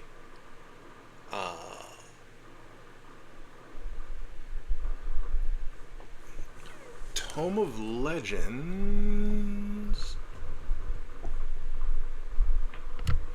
You know, we'll Tome of Legends because we can always make him unblockable.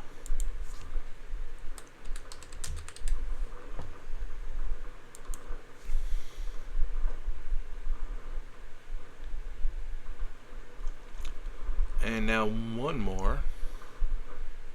I'm also double checking my categories to make sure there isn't anything that says sorcery or instant or whatever.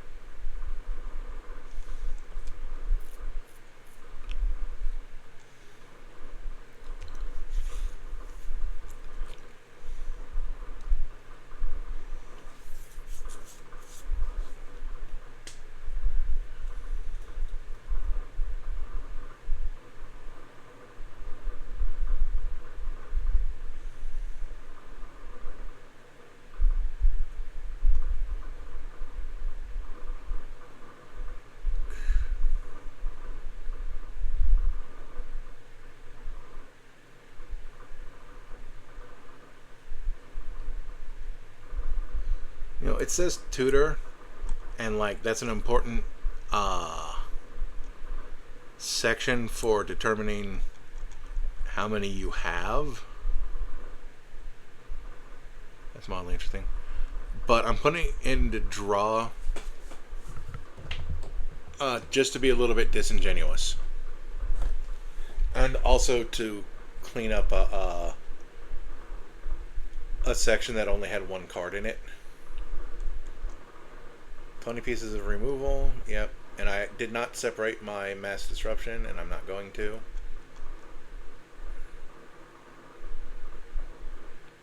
Like, I have two sections up here. Like, I could put this down in tokens.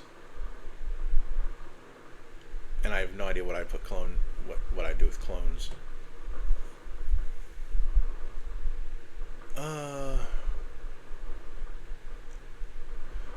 Okay, I'm gonna do something that I'm honestly kind of curious about.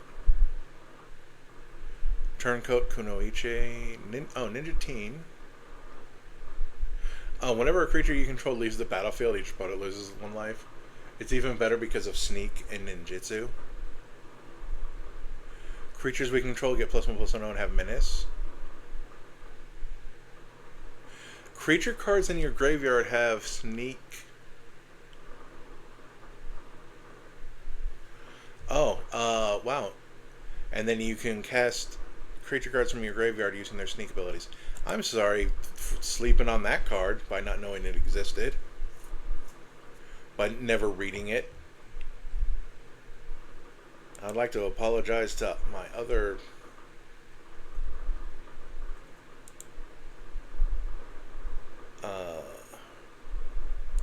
let's see.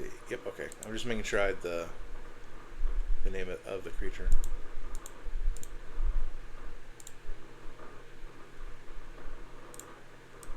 Oh. You actually have to hold it on.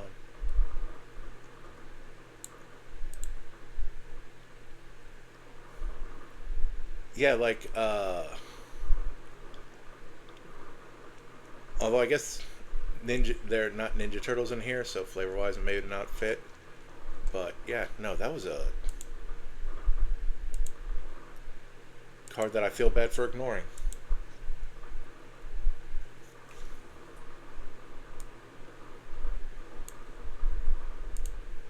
Okay, so now we're into Don't Blink.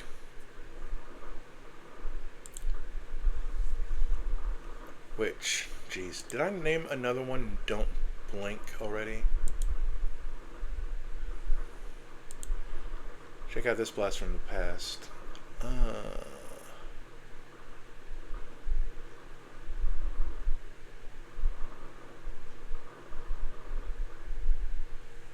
Okay, if I did, it's not here, because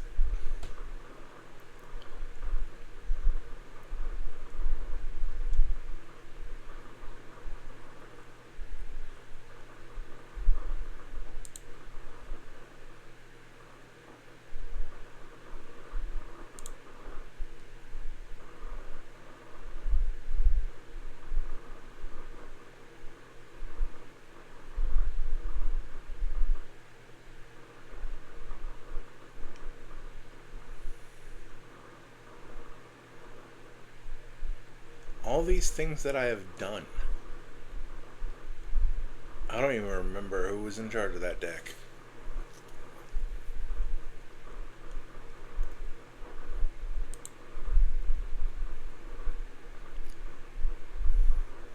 Sometimes I want to ask myself, what was I referencing?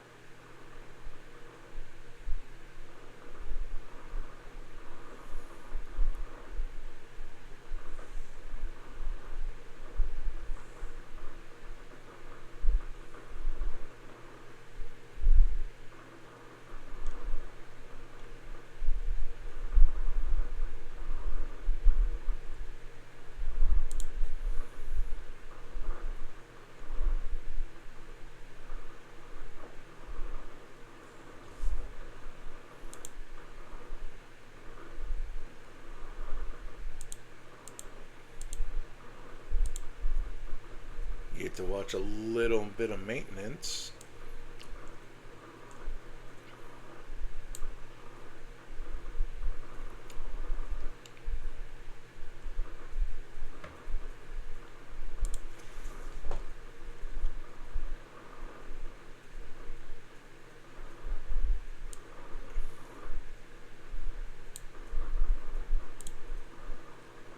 check to make sure stuff actually.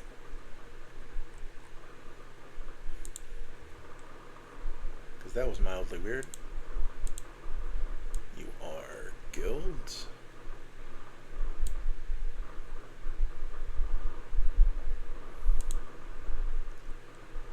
Well, I do not like how that pops up right exactly there. You are shards and or wedges. Both of you are rainbow. When I see lightning, you know it always brings me down. Because it's free and I see that it's me who's lost and never found. I hope me singing it to a slightly different tune keeps me from getting in trouble. Okay, I can safely say that I did not use that name before. Or if I did, it's on a deck in a future segment.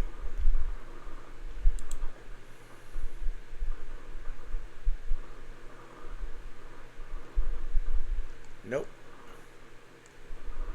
So there's a preview for the future. That have a bunch of Doctor Who decks.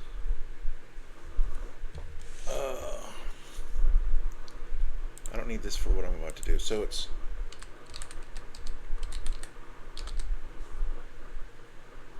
Conjurer's Closet,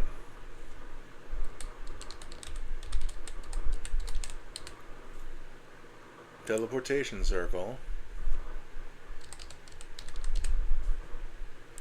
and Thassa Deep Dwelling.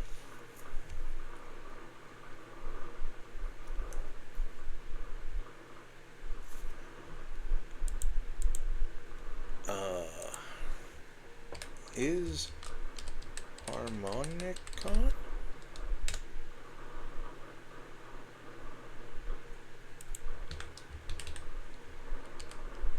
OTAG Harmonicon? That is not... No.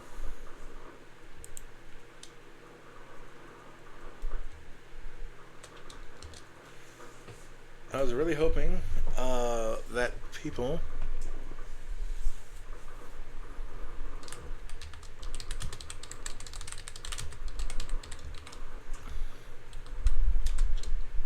let's go an additional time.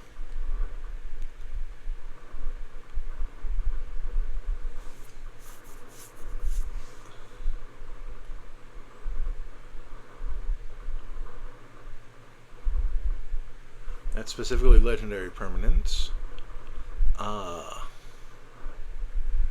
This is our evil card, the Elish Norn. Double our triggers, negate their triggers. Triggers of drawing. Wizards. Artifact or creatures. And that's why I was looking for seeing anything was Harmonicon. Sad that wasn't an OTAG for the record. Virtue of Knowledge.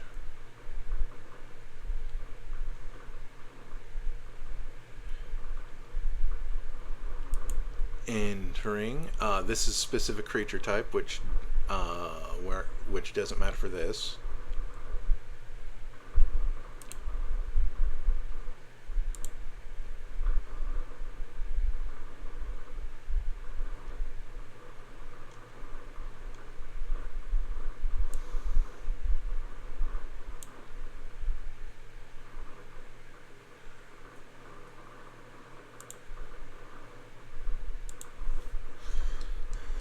Harmonicon.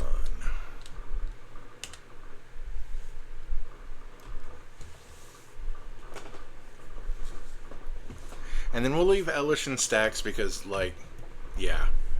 Like, our purpose is Harmonicon effects. Actually, you know what? She's probably going to be the only stacks piece. So we're just going to hide her in there to be disingenuous again.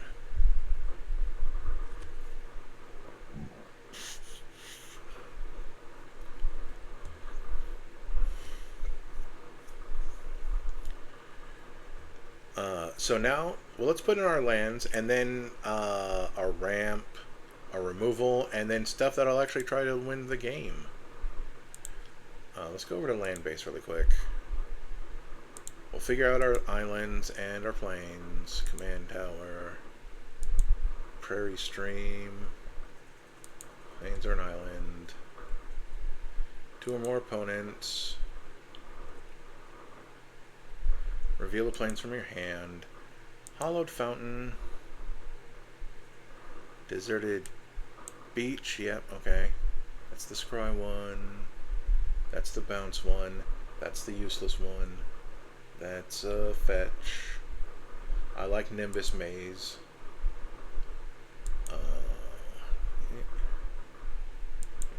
Yep.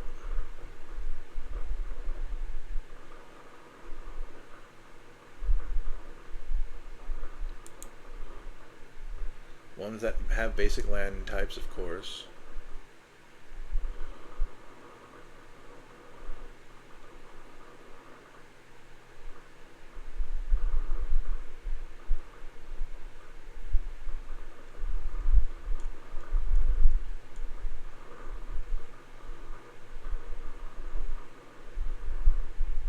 I don't know how many artifacts this deck will actually be doing, but I do like Academy Ruins.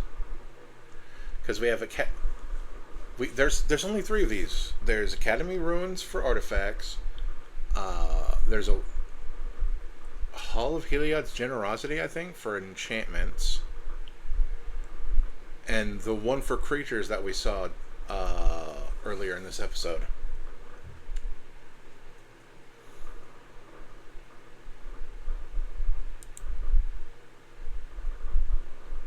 We'll even have you in here.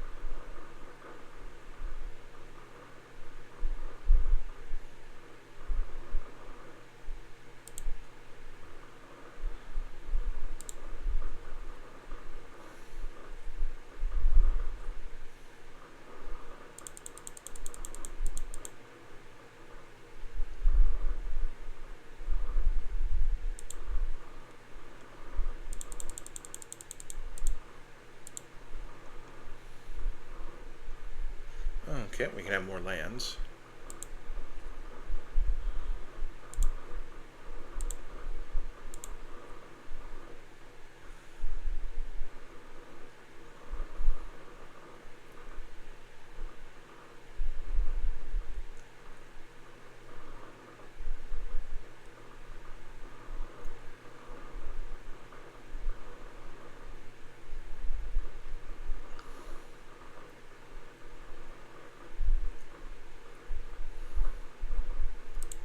There's actually another 2 that I just thought of, but I want to see if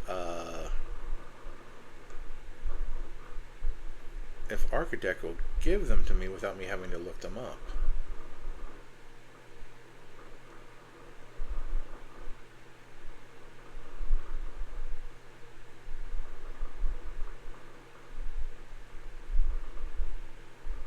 I do like the idea of blinking an Ancient Den or Seed of the Synod to have mana open. I'm not personally going to do that, at least not right now. Okay, they're going to make me look up both of them.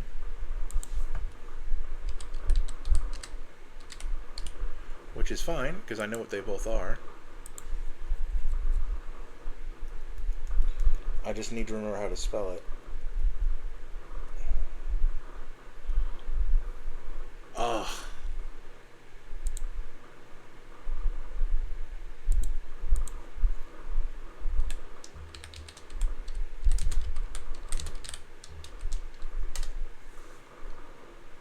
Emeria. Let's go to EDH Rec for lands, because that's going to be amusing. They love their Adarkar Wastes, and I don't. But I do only need 2 more.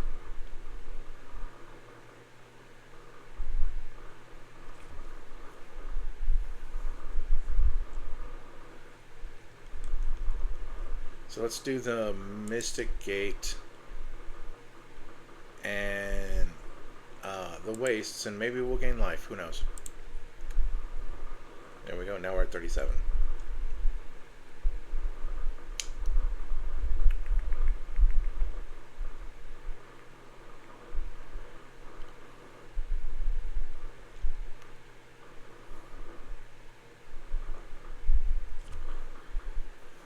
I'm thinking... Yes, okay, so we want Artifact Ramp, because we can always blink them to have mana open.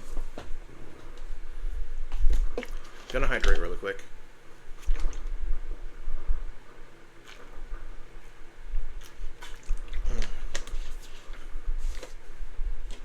Let me take the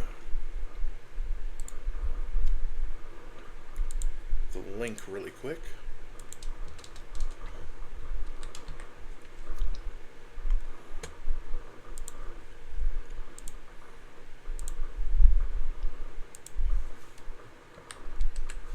There we go.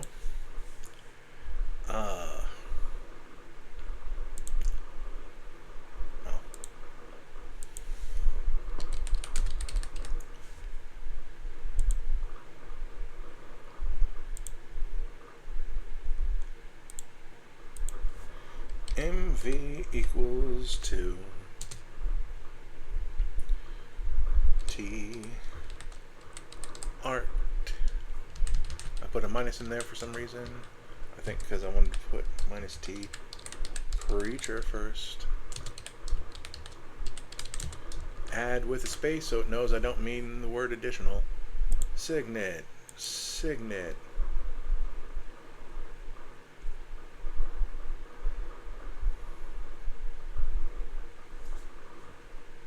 We're mildly spoiled for choice, so I'm skipping some of these. Mindstone, Marble Diamond.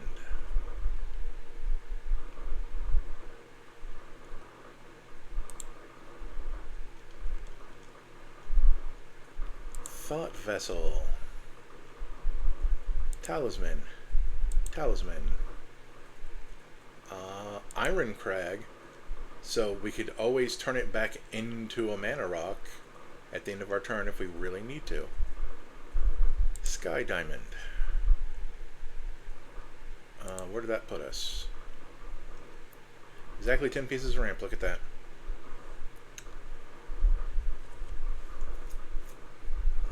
Now, some people would like the Cold Steel Heart better because you can choose what color it is as it enters.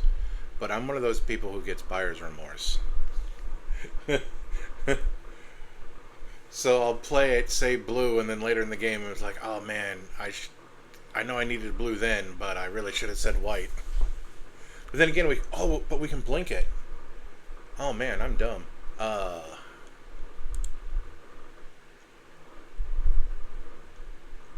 mean, it comes into play tap, but we can blink it if we ever need to change its color.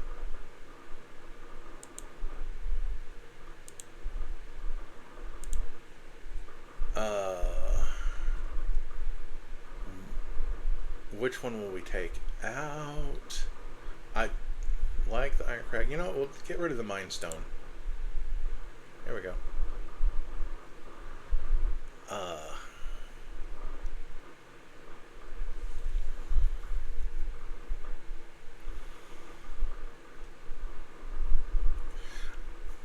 I'm thinking about my removal, and I think I still want to put in like the really cheap removal. But then I do kind of want permanent based removal that are artifacts or creatures so I can blink them. So like definitely not the kinds that say until this leaves the battlefield, but like we could also blink Mana Wars and stuff like that just to have different kinds of removal.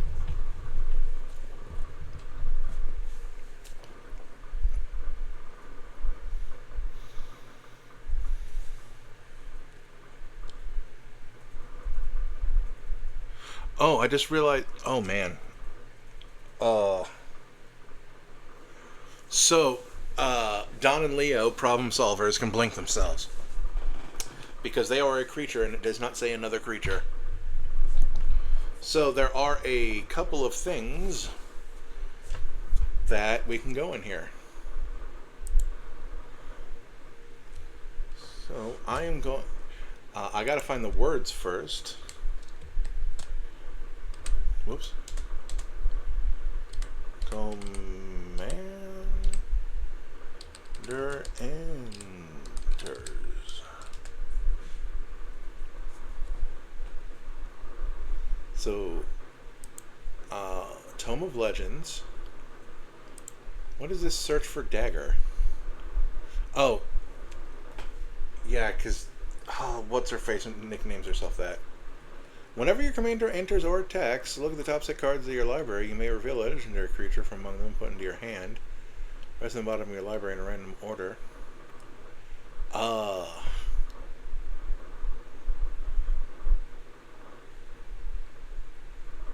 I honestly want to maybe board that.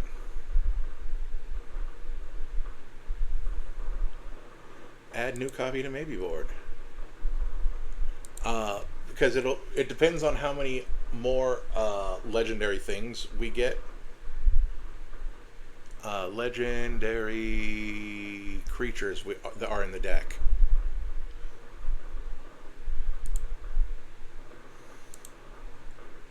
Because that's kind of neat.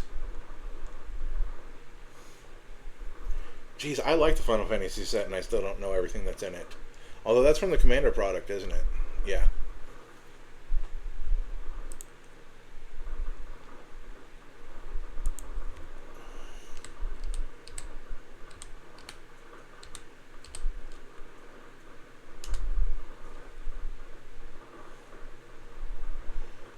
Commander creatures. Okay, Candlekeep Sage. So whenever our commander enters or leaves, we draw a card. So that's like 2 cards on our end step.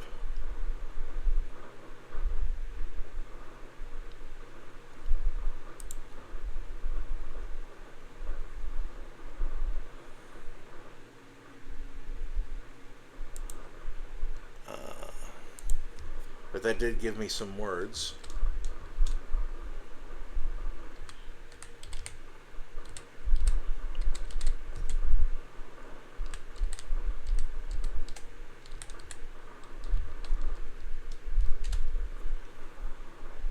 Commander creatures control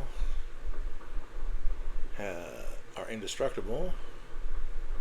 Commander creatures control have you can sacrifice an artifact. Ooh. Your artifacts are both mutagen and draw. It non-bows with Candlekeep Sage because they will lose the +1/+1 counters. How much is it to put out?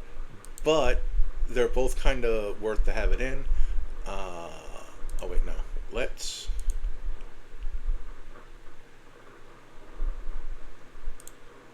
Is there a non-foil printing of this? Yes, good. We'll switch to that just to make it non-foil because it looks terrible on the TV. And then we're going to put that on the maybe board because we want to see how many more artifacts we have. And remember when I said I don't know how many artifacts were going to be in this deck? What the heck am I thinking? Like half of our thing is blinking our artifacts.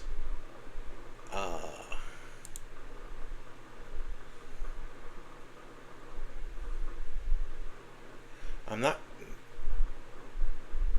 entirely sure what I was looking at when I said that, but it was probably the lands or something, and I was dumb at that particular moment in time more than usual. Room abilities.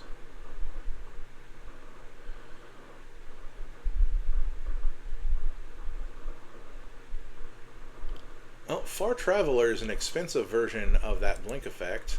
They have to be tapped. Oh, it's 3, so it's actually 1 less because it has an extra prerequisite. At the beginning of your end step, exile up to 1 target tapped creature you control, then return it to the battlefield under its owner's control. So that's more things doing the thing. Whenever one or more non-token creatures you control deal combat damage to the player. Whenever this creature attacks, it gets double strike. Whenever you cast a spell that shares a creature type, creature tokens get bigger. A lot of words I don't want to read. Copy of another target creature. And that's not temporary. If your commander attacks the creature with the most life, it can't be blocked. And you get some stuff. Okay. Well, going to the D&D set gave me some cool stuff. Oh, it was Clancrafter I was looking at, huh? Oh, but that's for artifact tokens. We'll see how many artifact tokens I make. Or artifacts that I'm willing to sacrifice. We still want some draw.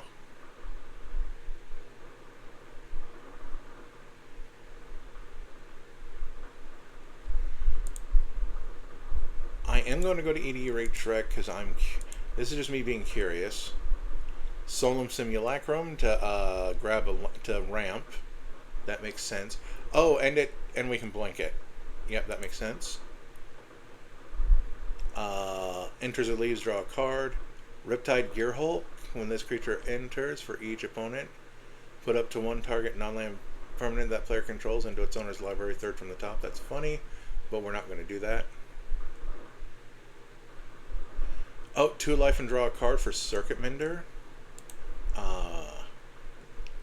The drawing, like this gets lands out of our deck, but you don't get the card until it dies. But like these are technically repeatable pieces of card draw. Archaeomancer's map. Oh yeah, that's when our opponent has more stuff. We will put in Lightning Greaves because it's free to equip. Meteor Golem, I understand. We're not going to do Swiftfoot Boots. Portal to Phyrexia because it's really mean. Like, and Ninja Turtles have interdimensional travel. Phyrexia is basically Dimension X or whatever, only a lot teethier. Esper Sentinel? Nah, we're gonna skip Esper Sentinel this time. What kind of creatures? Oh, Soul Herder. Whenever a creature exiled from the battlefield, this thing gets +1/+1 counter. At the beginning of your end step, you may exile another target creature you control. And then it returns. Another blinky thing. Let us... Oh, fart. Oh, it's an EDH Trek anyway.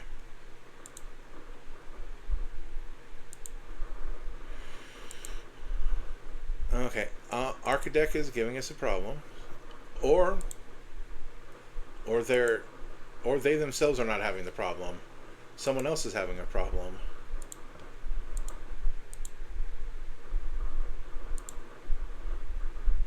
There we go.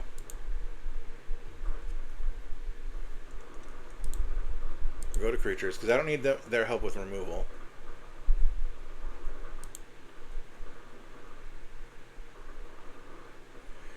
Am I logged out again? No, it put it in the thing. It's just being annoying. So we're going to do that one more time. EDH Rec.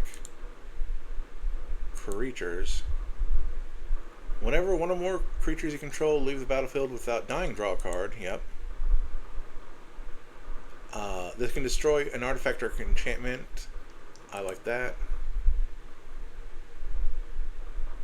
Ishtar Rule. Oh, Ishtar Rule to give us more ending phases. Ishtola, by the way. I did not put enough respect on her name. When this creature leaves the battlefield, draw a card, and then you may put a permanent card with mana value less than or equal to the number of lands you control from your hand on the battlefield tap. I do, it's an Eldrazi, so on principle, I don't put it in. But people who aren't me, uh, anti-causal, anti-causal vestige, anti-causal vestige. I just have trouble reading. That's a darn good card.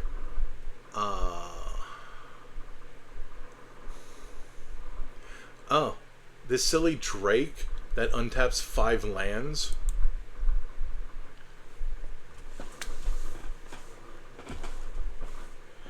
We are going to need more artifacts, I think, but there's some funny stuff in here. Oh no, I actually grabbed some pretty good artifacts from the artifact section. Return instant or sorcery. Enters our attacks. Oh, yeah, 3 or less. Cloud Blazer. Gain 2 life and draw 2 cards. Well, you really just do play bad cards sometimes, huh?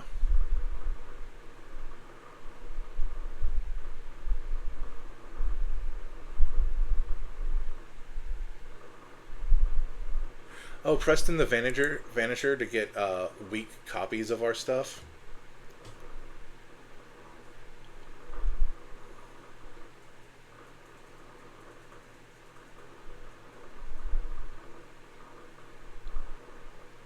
Except for the part where the legendary ones will instantly die, but you know.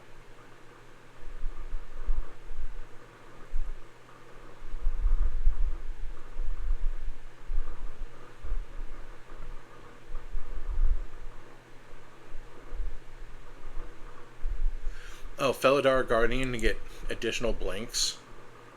When it enters, you exile another thing, and it blinks.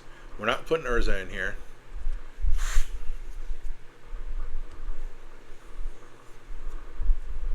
Like, because I felt the Ninja deck could get away with putting in Yuriko, but I don't think this deck is going to get away with Urza Lord High Artificer. That tap stuff.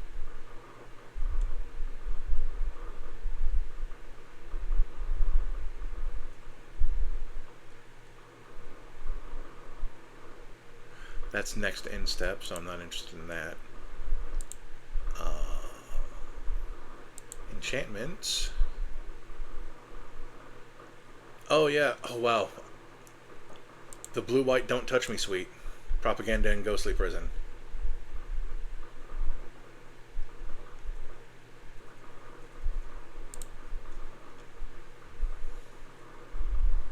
We still only have 4 draw things. 3 protection pieces. 12 pieces of ramp now.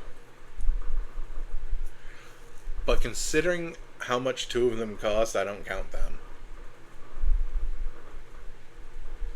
You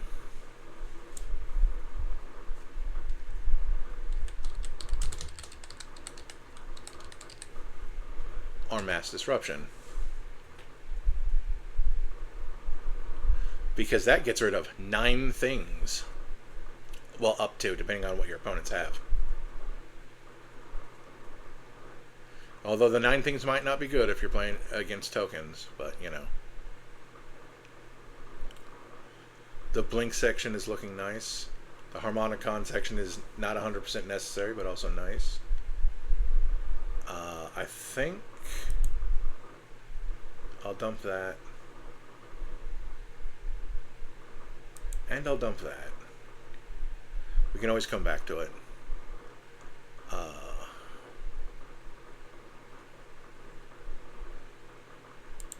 We're going to put in our Mass Disruption, which is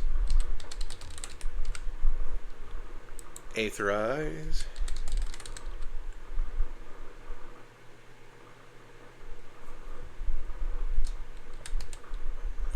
Aether Spout.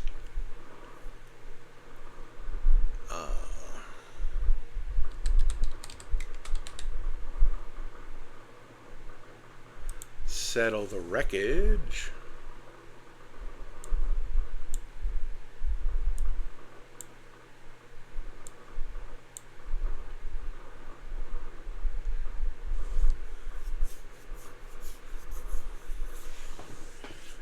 And it's like it's only removal if they attack me.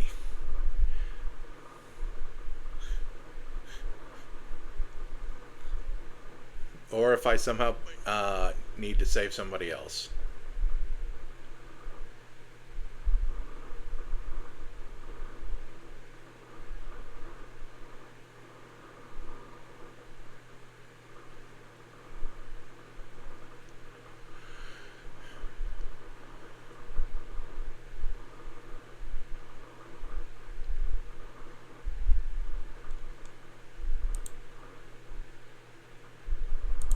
Now I'm going to go to sorceries.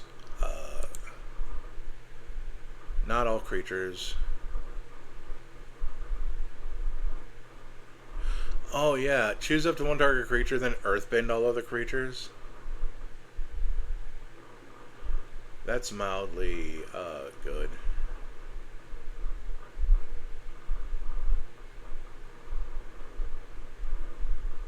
Morningtide's Light is kind of neat.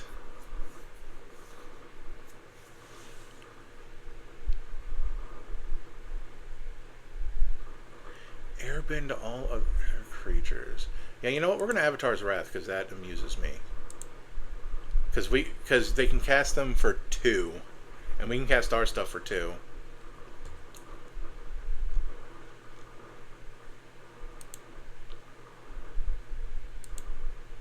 What are we at? 76? Jeez.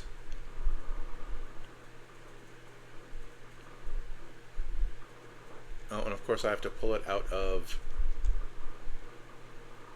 removal jail.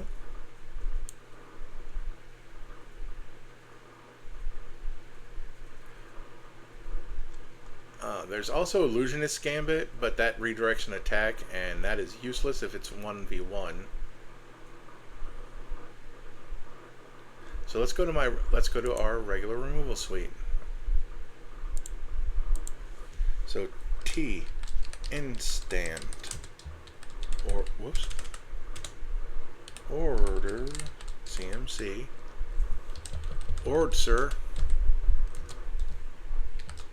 O destroy target or O exile target.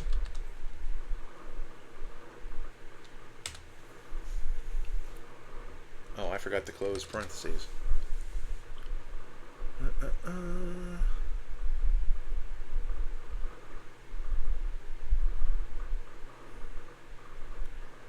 Pongify, Path to Exile, Rapid Hybridization, Unwanted Remake, Swords to Plowshares,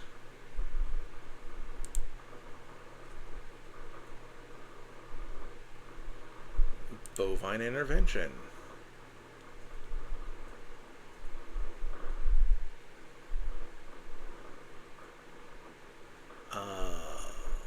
maybe.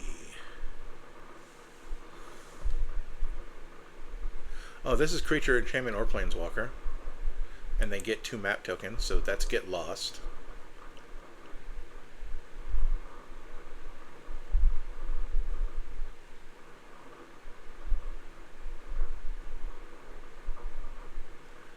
Parting Gust.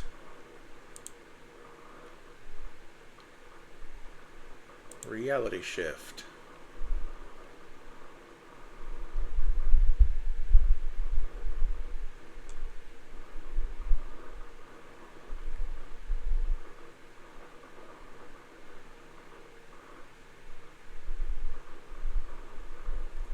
I'm going into 3 mana for 1 specific spell. No, actually 2.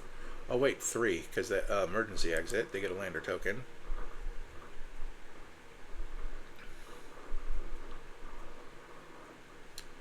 Generous Gift, that gives them the elephant.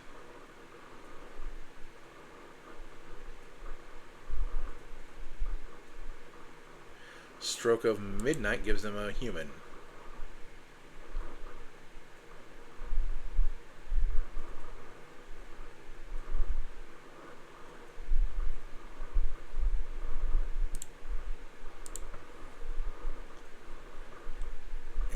puts us at 14 pieces of removal, which I'm cool with. Because one of them is really expensive in Meteor Golem.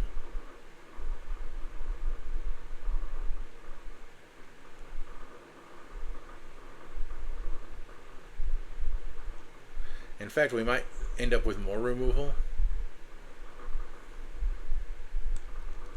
But we have 12 spots. Let's go to type. Okay, we need, like, out of the 12 cards left, I want them to be creatures. Yeah. Let's see what EDH Rec says. Creatures. Oh yeah, we were here before, weren't we? Oh, the low-level things that can just draw us more cards.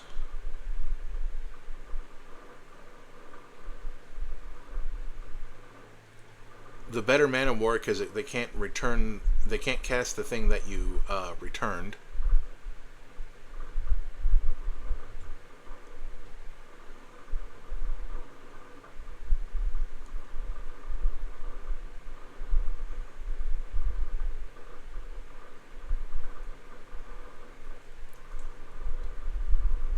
Moon Shaker Cavalry.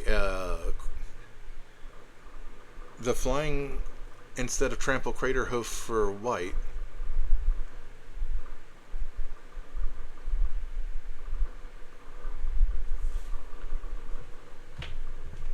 Deadeye Navigator, who is a part of many infinite combos, but I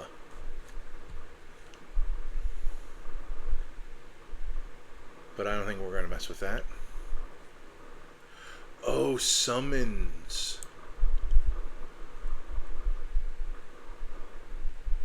Exile target artifact, enchantment, or tapped creature an opponent controls.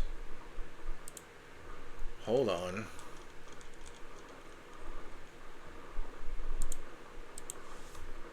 Summon.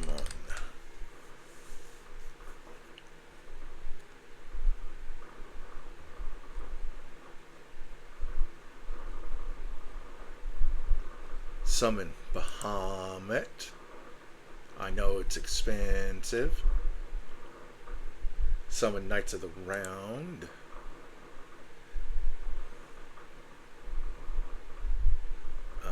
That hurts us way too much. Summon Yojimbo.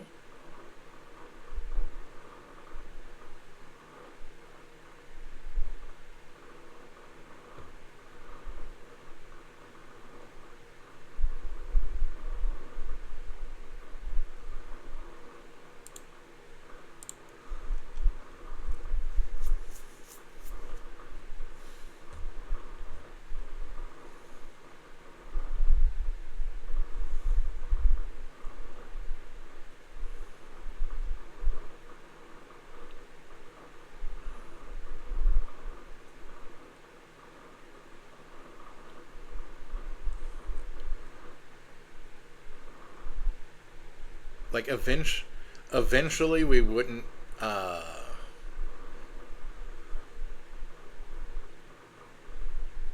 like, this one's funny, because we're basically getting 3 2/2s.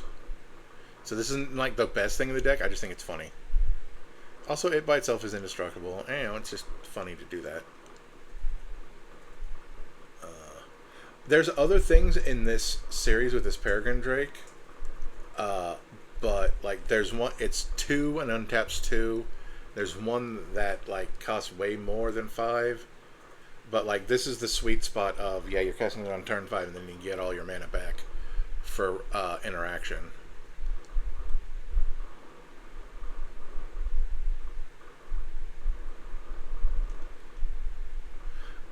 I think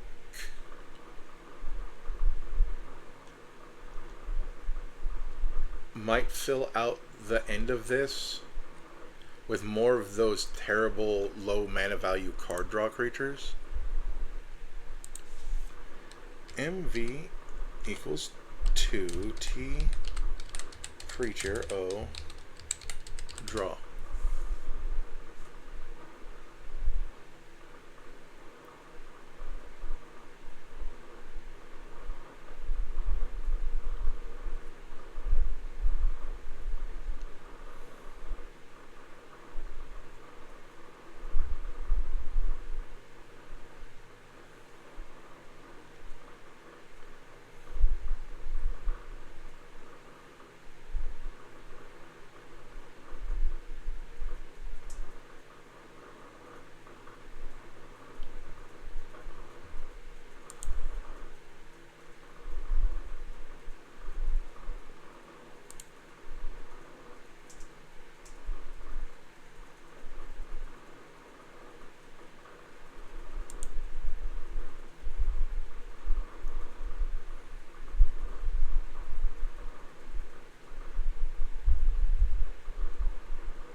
probably should have ordered them by color because all of them they're all in white.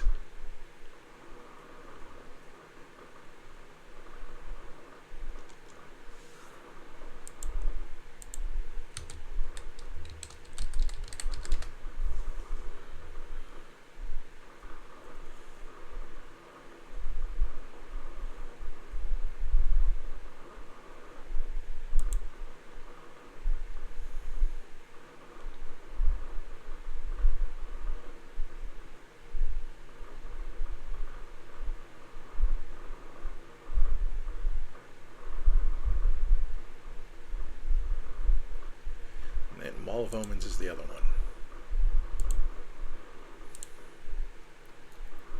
That gives us 96. And just terrible repeatable card draw that's just, it's more amusing than anything else. And honestly, a bunch of dumb things become less dumb when you hoof.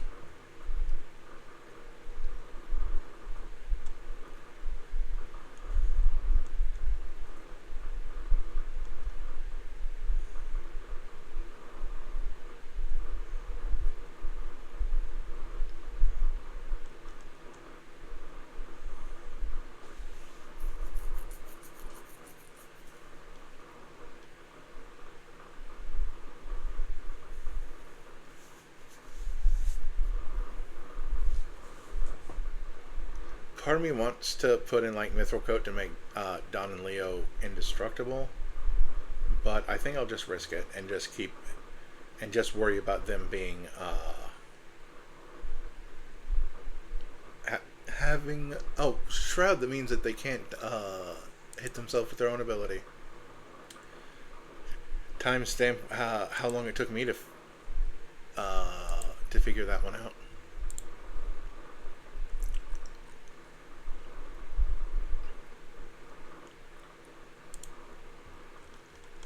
So we still need 5 cards.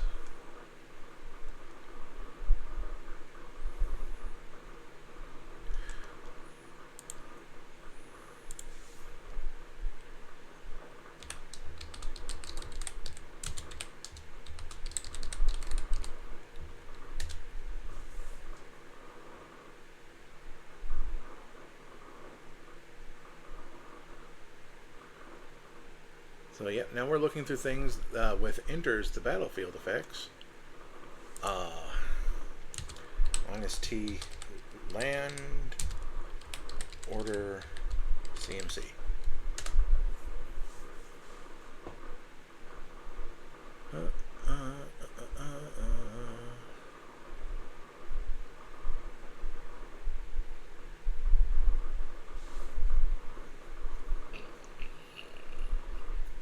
I'm not expecting anything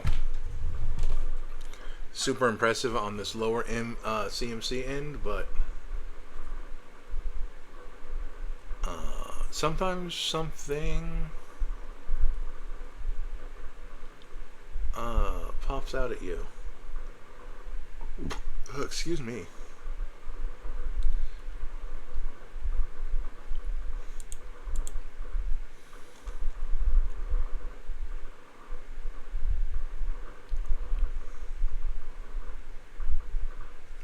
Like Spine of Isha. That is in every single other Blink deck I make. Then I'm surprised that ain't named Don't Blink. Or even Blink isn't you miss it. I didn't even see that. And then the Meteor Sword from Avatar The Last Airbender.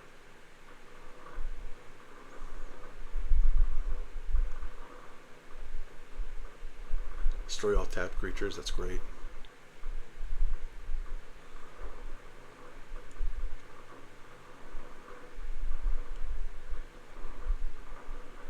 Oh, Cavalier of Dawn, the repeatable,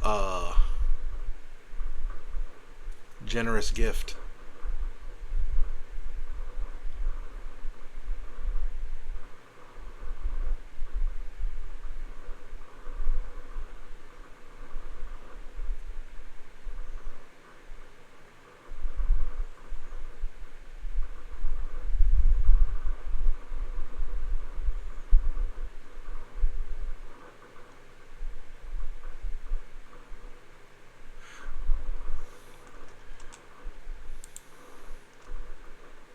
So 2 more.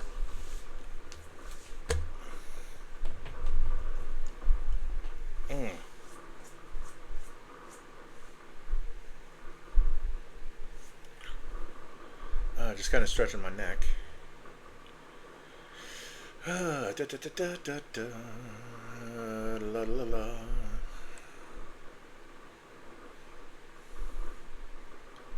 And the funny thing is I could remove some of this removal, but like a lot of this is instant speed, and I'd like to have that. And the rest of this is once during my turn, and then again during my end step. So it's like rare.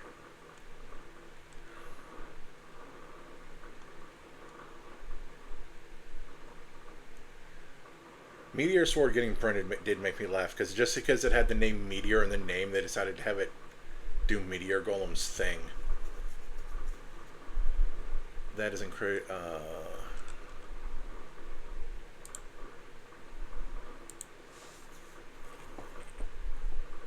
O enters O untap T creature.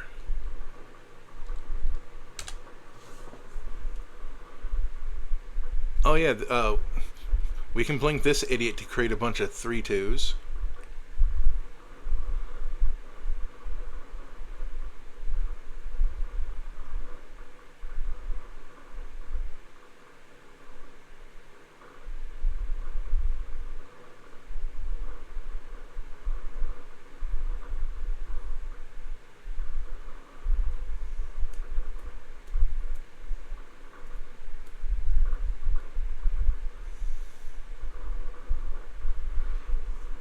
Flash Thompson. Cringe.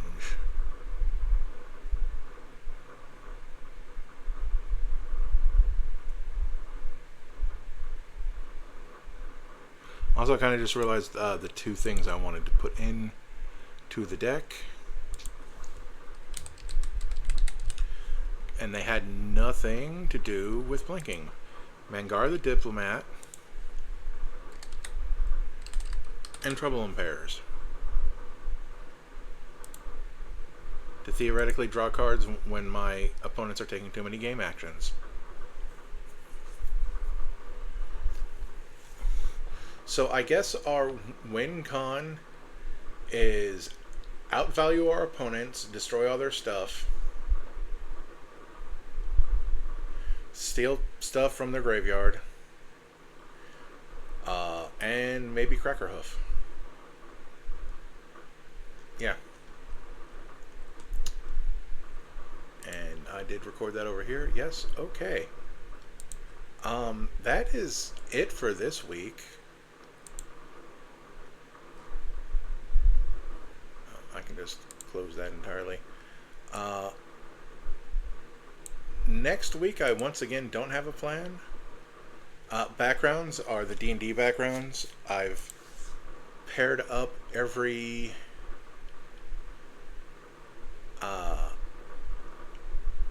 creature except for the colorless one. And considering how many backgrounds there are, I had to reuse some.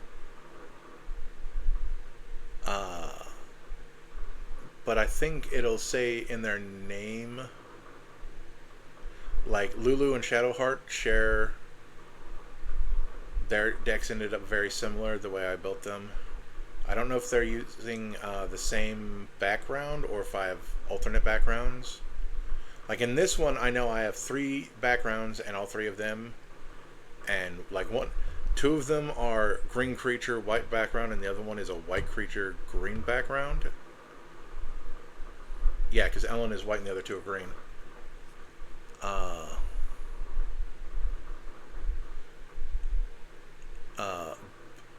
Baloth or Amber, you know. So that could be one that I go through. I don't remember how hard I stick to just using D&D cards in these. But this will definitely be something I kind of start at the beginning of a month and don't end until I'm done. So I probably wouldn't want to start it until after because after the next set comes out and I'm done with whatever I'm doing there. It's kind of the same thing with Who, since there's so many of these decks that I don't know how many I would get through. And then typals are, I've split by race. If they're the race, like an elf, or vocation, like cleric. I could go through those. If anybody feels like commenting, they could ask me what they want to see. I'm always down for a request. For absolutely free, because I don't care. I'm not going to make anything super good. I'm not great at this game.